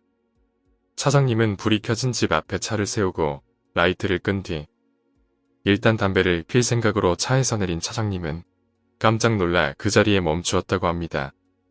차장님의 시선이 향한 그쪽에는 적어도 10명 이상 되는 마을 사람들이 어둠 속에 서 있었기 때문이었습니다. 마을 사람들은 모두 노인분이었고 다들 일제히 이쪽을 매서운 눈으로 노려보는 것을 보아 환영받지 못하는 입장인 게 확실했습니다. 그러다 노인 한 명이 소리치기 시작했는데 다른 마을 노인들도 이어서 소리치기 시작했다고 합니다. 뭐하러 온 거냐? 돌아가라. 도둑놈. 그건 절대 주지 않겠다. 그 지역 사투리로 말을 해서 제대로 알아듣지 못한 부분이 있긴 했지만 계속 저런 말들을 하고 있었습니다. 차장님은 오해를 풀기 위해서 해명을 했지만 통하지 않았고 그저 계속 뒤로 뒷걸음질 쳤는데 등 뒤에서 느껴지는 인기척의 뒤를 돌아보니 거기에도 또한 10명 정도 되는 마을 사람이 서 있었다고 합니다. 그들 또한 험악한 얼굴로 뭔가를 외치고 있었지만 놀랐던 것은 그것 때문이 아니었습니다. 차장님 얼굴 바로 근처까지 다가온 왜소한 노파가 염주를 든 채로 아기에 가득 찬 얼굴로 노려보며 입으로 뭔가를 외고 있었기 때문입니다. 예사롭지 않은 공기에 압도된 상사는 차로 돌아가 엑셀을 밟아서 마을로부터 나가기 시작했고 마을 사람들은 쫓아내려 할 뿐 쫓아올 것처럼 보이지는 않았다고 합니다. 한참 동안 귀에 노파 목소리로 추정되는 목소리가 들렸다고 하셨습니다. 나중에 알게 된 사실에 의하면 노파가 차장님을 향해 계속 외우던 그 소리는 아마도 자신을 향한 연불소리와 더불어 뭔가를 반복해서 말하는 소리였다고 합니다. 결국 마을을 빠져나와 정신없이 달리다 보니 마을 밖으로 나올 수 있었고 그 길로 이웃의 연에 도착하게 됩니다. 국도를 크게 돌아 집에 돌아갔을 땐 이미 아침이었다고 합니다. 그때 당시 차장님은 눈에 보일 정도로 몸이 나빠졌다고 합니다. 일이 불가능할 정도는 아니었으나 몸이 무거워지고 식욕을 잃어갔고 억지로 식사를 해봐도 사흘 만에 체중이 5kg이나 줄었다고 합니다. 일주일 정도 지났을 시점에는 안색도 크게 바뀌어서 동료들도 진심으로 걱정하기 시작했고 종합병원을 찾아가 정밀검사를 받았지만 몸 어디에도 이상은 없었다고 합니다. 그 마을에서 겪은 일로 큰 충격을 받았을 뿐이라고 생각한 차장님은 의지가 없는 자신을 좀 더 분발하자고 몰아붙여봤지만 전혀 회복되지 않았다고 합니다. 건강이 좋지 않아서 잠시 휴가를 내고 쉬던 어느 날 면사무소 쪽에 있던 기업 인사 담당자와 잠시 만날 일이 생겼는데 그 인사 담당자는 차장님과 비슷한 또래여서 평소부터 사이가 좋았다고 합니다. 예전에 함께 술을 마신 적이 있었는데 나는 원래 영감이 있다 라는 말을 들은 적이 있었지만 그런 이야기를 잘 믿지 않는 차장님은 그 이야기를 장난스레 받아쳤었다고 합니다. 용건을 거의 맞췄을 즈음 그가 입을 열었는데 어차피 믿지는 않겠지만 내 건강에 관한 일이니 진지하게 들어줬으면 해. 그의 말에 따르면 당시 차장님의 건강은 단순한 병이 아니라 저주의 시였기 때문이며 불제를 받을 것을 추천한다고 해서 본인이 잘 아는 저를 소개해준다는 것이었습니다. 처음에 차장님은 그의 말을 완전히 믿지는 않았지만 지푸라기라도 잡는 심정으로 그가 소개해준 저를 향했고 절의 주지스님은 태연하게 차장님을 맞아주었고 정성스레 불제를 해주었다고 합니다. 불제를 마치고 하루는 절에서 머물러야 된다고 해서 그곳에서 자고 일어난 다음날 거짓말처럼 컨디션이 좋아진 차장님은 여전히 저주에 대해 반신반의한 채로 그 마을에서 겪은 일을 주지스님에게 이야기하셨습니다. 주지스님은 차장님이 얘기를 쭉 들은 뒤에 그 마을이 자기네 토착 풍습을 완고하게 지키는 곳임을 알려주었다고 합니다. 그 풍습이라는 것은 아주 먼 옛날 숙소를 내준 외지인에게 아이를 유괴당한 일이 있었는데 이 일을 계기로 생긴 마을만의 자기 방위책으로 어떤 일이 있어도 외지인은 결고 받지 않는다라고 합니다. 그 풍습은 나날이 발전하여 쫓아낸 외지인이 다시는 마을에 오지 못하도록 마을 자체의 무녀로 하여금 어떤 신에게 기도해 외지인을 저주하여 죽이기에 이르렀다고 합니다. 다만 이 경우 신에게 대가를 지불해야 한다고 하는데 그게 무엇인지는 쥐지스님도 모른다고 하셨습니다. 저주를 행한 사람도 마지막은 결코 좋지 않을 것이라고 말했다고 합니다. 차장님은 그날 밤 봤던 오빠와 그 목소리가 떠올랐지만 그래도 저주 같은 걸 믿고 싶지는 않았다고 합니다. 하지만 그 마을에서 본 것은 남자고 여자고 전부 노인이었던 것 같은데 어째서 젊은 사람이 나타나지 않은 것일까? 애당초 아무리 시골이라고는 해도 요즘 같은 시대에 젊은 세대가 있다면 그런 풍습에 사로잡힌 채 살아간다는 사실은 도무지 믿기 어려웠기 때문에 그런 의문을 가진 차장님은 쥐지 스님에게 물었다고 합니다. 쥐지는 그 말을 듣고 상사가 아직 모든 것을 이해하지 못했음을 알고서 살짝 미소 지으며 대답해 주었다고 합니다. 그 마을은 일본 전국에서도 꽤 빠르게 고령화를 맞은 곳이며 남은 노인들은 주위와의 교류를 완강히 거절하며 있지도 않은 갓난 아이를 지킨다는 명분으로 외지인을 쫓아내고 있다는 것이었습니다. 그러던 끝에 마을은 서류상으로는 폐촌이 된 지 30년 이상이 지났다는 얘기였고 마을의 남은 노인들은 외부와 교류를 끊은 채 그들끼리 살아가고 있다고 했습니다. 차장님은 이야기를 듣고 전신에 일어난 오한을 지금도 잊지 못한다고 말하셨습니다. 그날 이후 차장님은 눈에 보이지 않는 세계의 존재를 어느 정도 믿게 되셨다고 합니다. 그래서 지금도 매주 주말마다 근처 절을 방문하신다고 합니다. 후일담으로는 이 일이 있은 후에 면사무소에서 합동상담회 비슷한 행사를 마치고 차장님은 면사무소 담당자의 차를 타고 다시 그 마을을 방문한 적이 있었다고 합니다. 그 지역에 쭉 살았던 면사무소 담당자는 대단히 싫어하는 눈치였지만 이 지역의 사업 관련해서 투자하기로 했던 투자자들은 이 얘기를 행사에서 듣고 오히려 꽤 기대하는 눈치였다고 합니다. 그날 밤 갔던 길과는 아마도 반대쪽 방향으로 마을에 도착하게 되었는데 낮에 도착해서 보니 마을은 금방이라도 무너질 듯한 폐가뿐이어서 저번과 같은 곳이라고 믿을 수 없을 정도였다고 합니다. 하지만 투자자들과 함께 마을 안쪽까지 걸으며 돌아본 풍경은 그날 밤 봤던 마을임에 틀림없었습니다. 투자자들 역시 폐가를 구경하더니 어느 정도 만족하는 눈치였다고 합니다. 이때 면사무소 담당자는 폐가 건물 안쪽에서 이쪽을 지켜보는 마을 사람 몇 명이 보인다며 끝까지 차에서 홀로 내리려 하지 않았다고 합니다. 만일에 대비하여 투자자들과 함께 셋이서 그 절에 불제를 받으러 가니 전에는 그렇게 상냥했던 주지스님이 이번에는 불같이 화를 내며 하는 말이 그렇게 죽고 싶으면 정상적인 방법으로 죽으시오. 이 말을 마지막으로 했다고 합니다. 부동산 괴담. 엊그제 있었던 일이다. 얼마 전 아버지가 돌아가시고 나는 집 한 채를 물려받았다. 입지는 나쁘지 않지만 꽤 오래돼서 상태가 그리 좋지는 않은 데다 둘이 살기에는 너무 넓다. 결국 아내와 상의한 끝에 집을 팔기로 했다. 다행히 유품 정리를 하는 와중에도 부동산 업체로부터 광고와 명함이 들어왔기에 그중 몇 곳에 전화를 했다. 결과적으로는 4개 회사에서 위탁 및 매입 과정에 대한 설명을 들어보게 되었다. 세 번째 회사에서 사람이 찾아왔을 때였다. 요즘 느낌 나고 세련된 30대 초반 정도 되는 청년이 왔다. 시원시원하게 말하고 느낌도 나쁘지 않았다. 게다가 제시된 매입 금액이 이전 2개 회사에 비해 1,000만 엔 가까이 높았다. 나도 아내도 이 회사에 맡겨야겠다고 생각하고 말을 꺼냈더니 각 방의 사진을 찍을 수 있겠냐고 물어왔기에 흔쾌히 허락했다. 내가 대동하여 다시 각 방을 안내하러 들어갔다. 그리고 불간 옆에 있는 작은 방의 문을 열고 안으로 청년을 안내하는 순간이었다. 문고리에 손을 얹은 채로 갑작스럽게 가위가 눌렸다. 가위 눌림 자체는 몇 번 겪은 적이 있었지만 이렇게 갑작스럽게 맨정신에 겪는 건 처음이었다. 순간 뭔가 위독한 증세는 아닌가 당황하고 있는데 바로 귓가에서 여자의 목소리가 들려왔다. 목소리가 흐려 분명치 않았기에 소리가 큰 것에 비해 뭐라고 하는지 알아듣기가 어려웠다. 마치 괴로워 라고 말하는 것 같이 들렸다.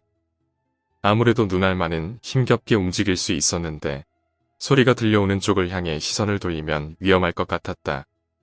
귓가 쪽을 외면하고 방 안을 보자 등을 보이고 뭔가를 적고 있는 청년의 등이 보였다. 그리고 거기에 갈색의 곱슬머리를 하고 묘하게 덕지덕지 붙어있는 검은 옷을 입은 여자가 매달려 있었다. 그것만으로도 이미 소름 끼치는 일인데 그 여자는 이상하게 목이 길었다. 40cm 정도는 좋게 됐을까? 등을 보이고 있는데 얼굴만은 나를 바라보며 눈알을 카멜레온처럼 대굴대굴 바삐 굴리고 있었다. 너무나도 현실감 없는 광경에 무섭다기보다도 어안이 벙벙한 채 그걸 보고 있었다. 하지만 청년이 나를 바라본 순간 그것은 사라지고 거의 동시에 가위도 풀렸다. 그 지경이니 집을 더 보여줄 수도 없고 그저 몸 상태가 좀 좋지가 않아서요. 하고 변명을 하며 돌아가자고 부탁했다. 그 후 본 것도 있고 마음에 걸려서 그 청년이 일하는 회사에 대해 좀 찾아봤다. 그런데 파면 팔수록 나오는 것은 안평뿐. 당연히 오늘 아침 일찍 그 회사에는 팔지 않겠다고 정중히 거절하는 전화를 걸었다. 청년이 이쪽을 돌아본 순간 명확하게 괴로워해라 라는 목소리가 들려왔던 것이다. 아마 그 청년, 어쩌면 그 회사 전체가 이것저것 나쁜 일들을 저질러 온 것은 아닐까. 혹시 아버지의 죽음도 그들과 관련이 있는 것일까? 오늘 이야기는 여기까지입니다. 오늘 이야기가 재미있으셨다면 구독과 좋아요 부탁드립니다. 감사합니다.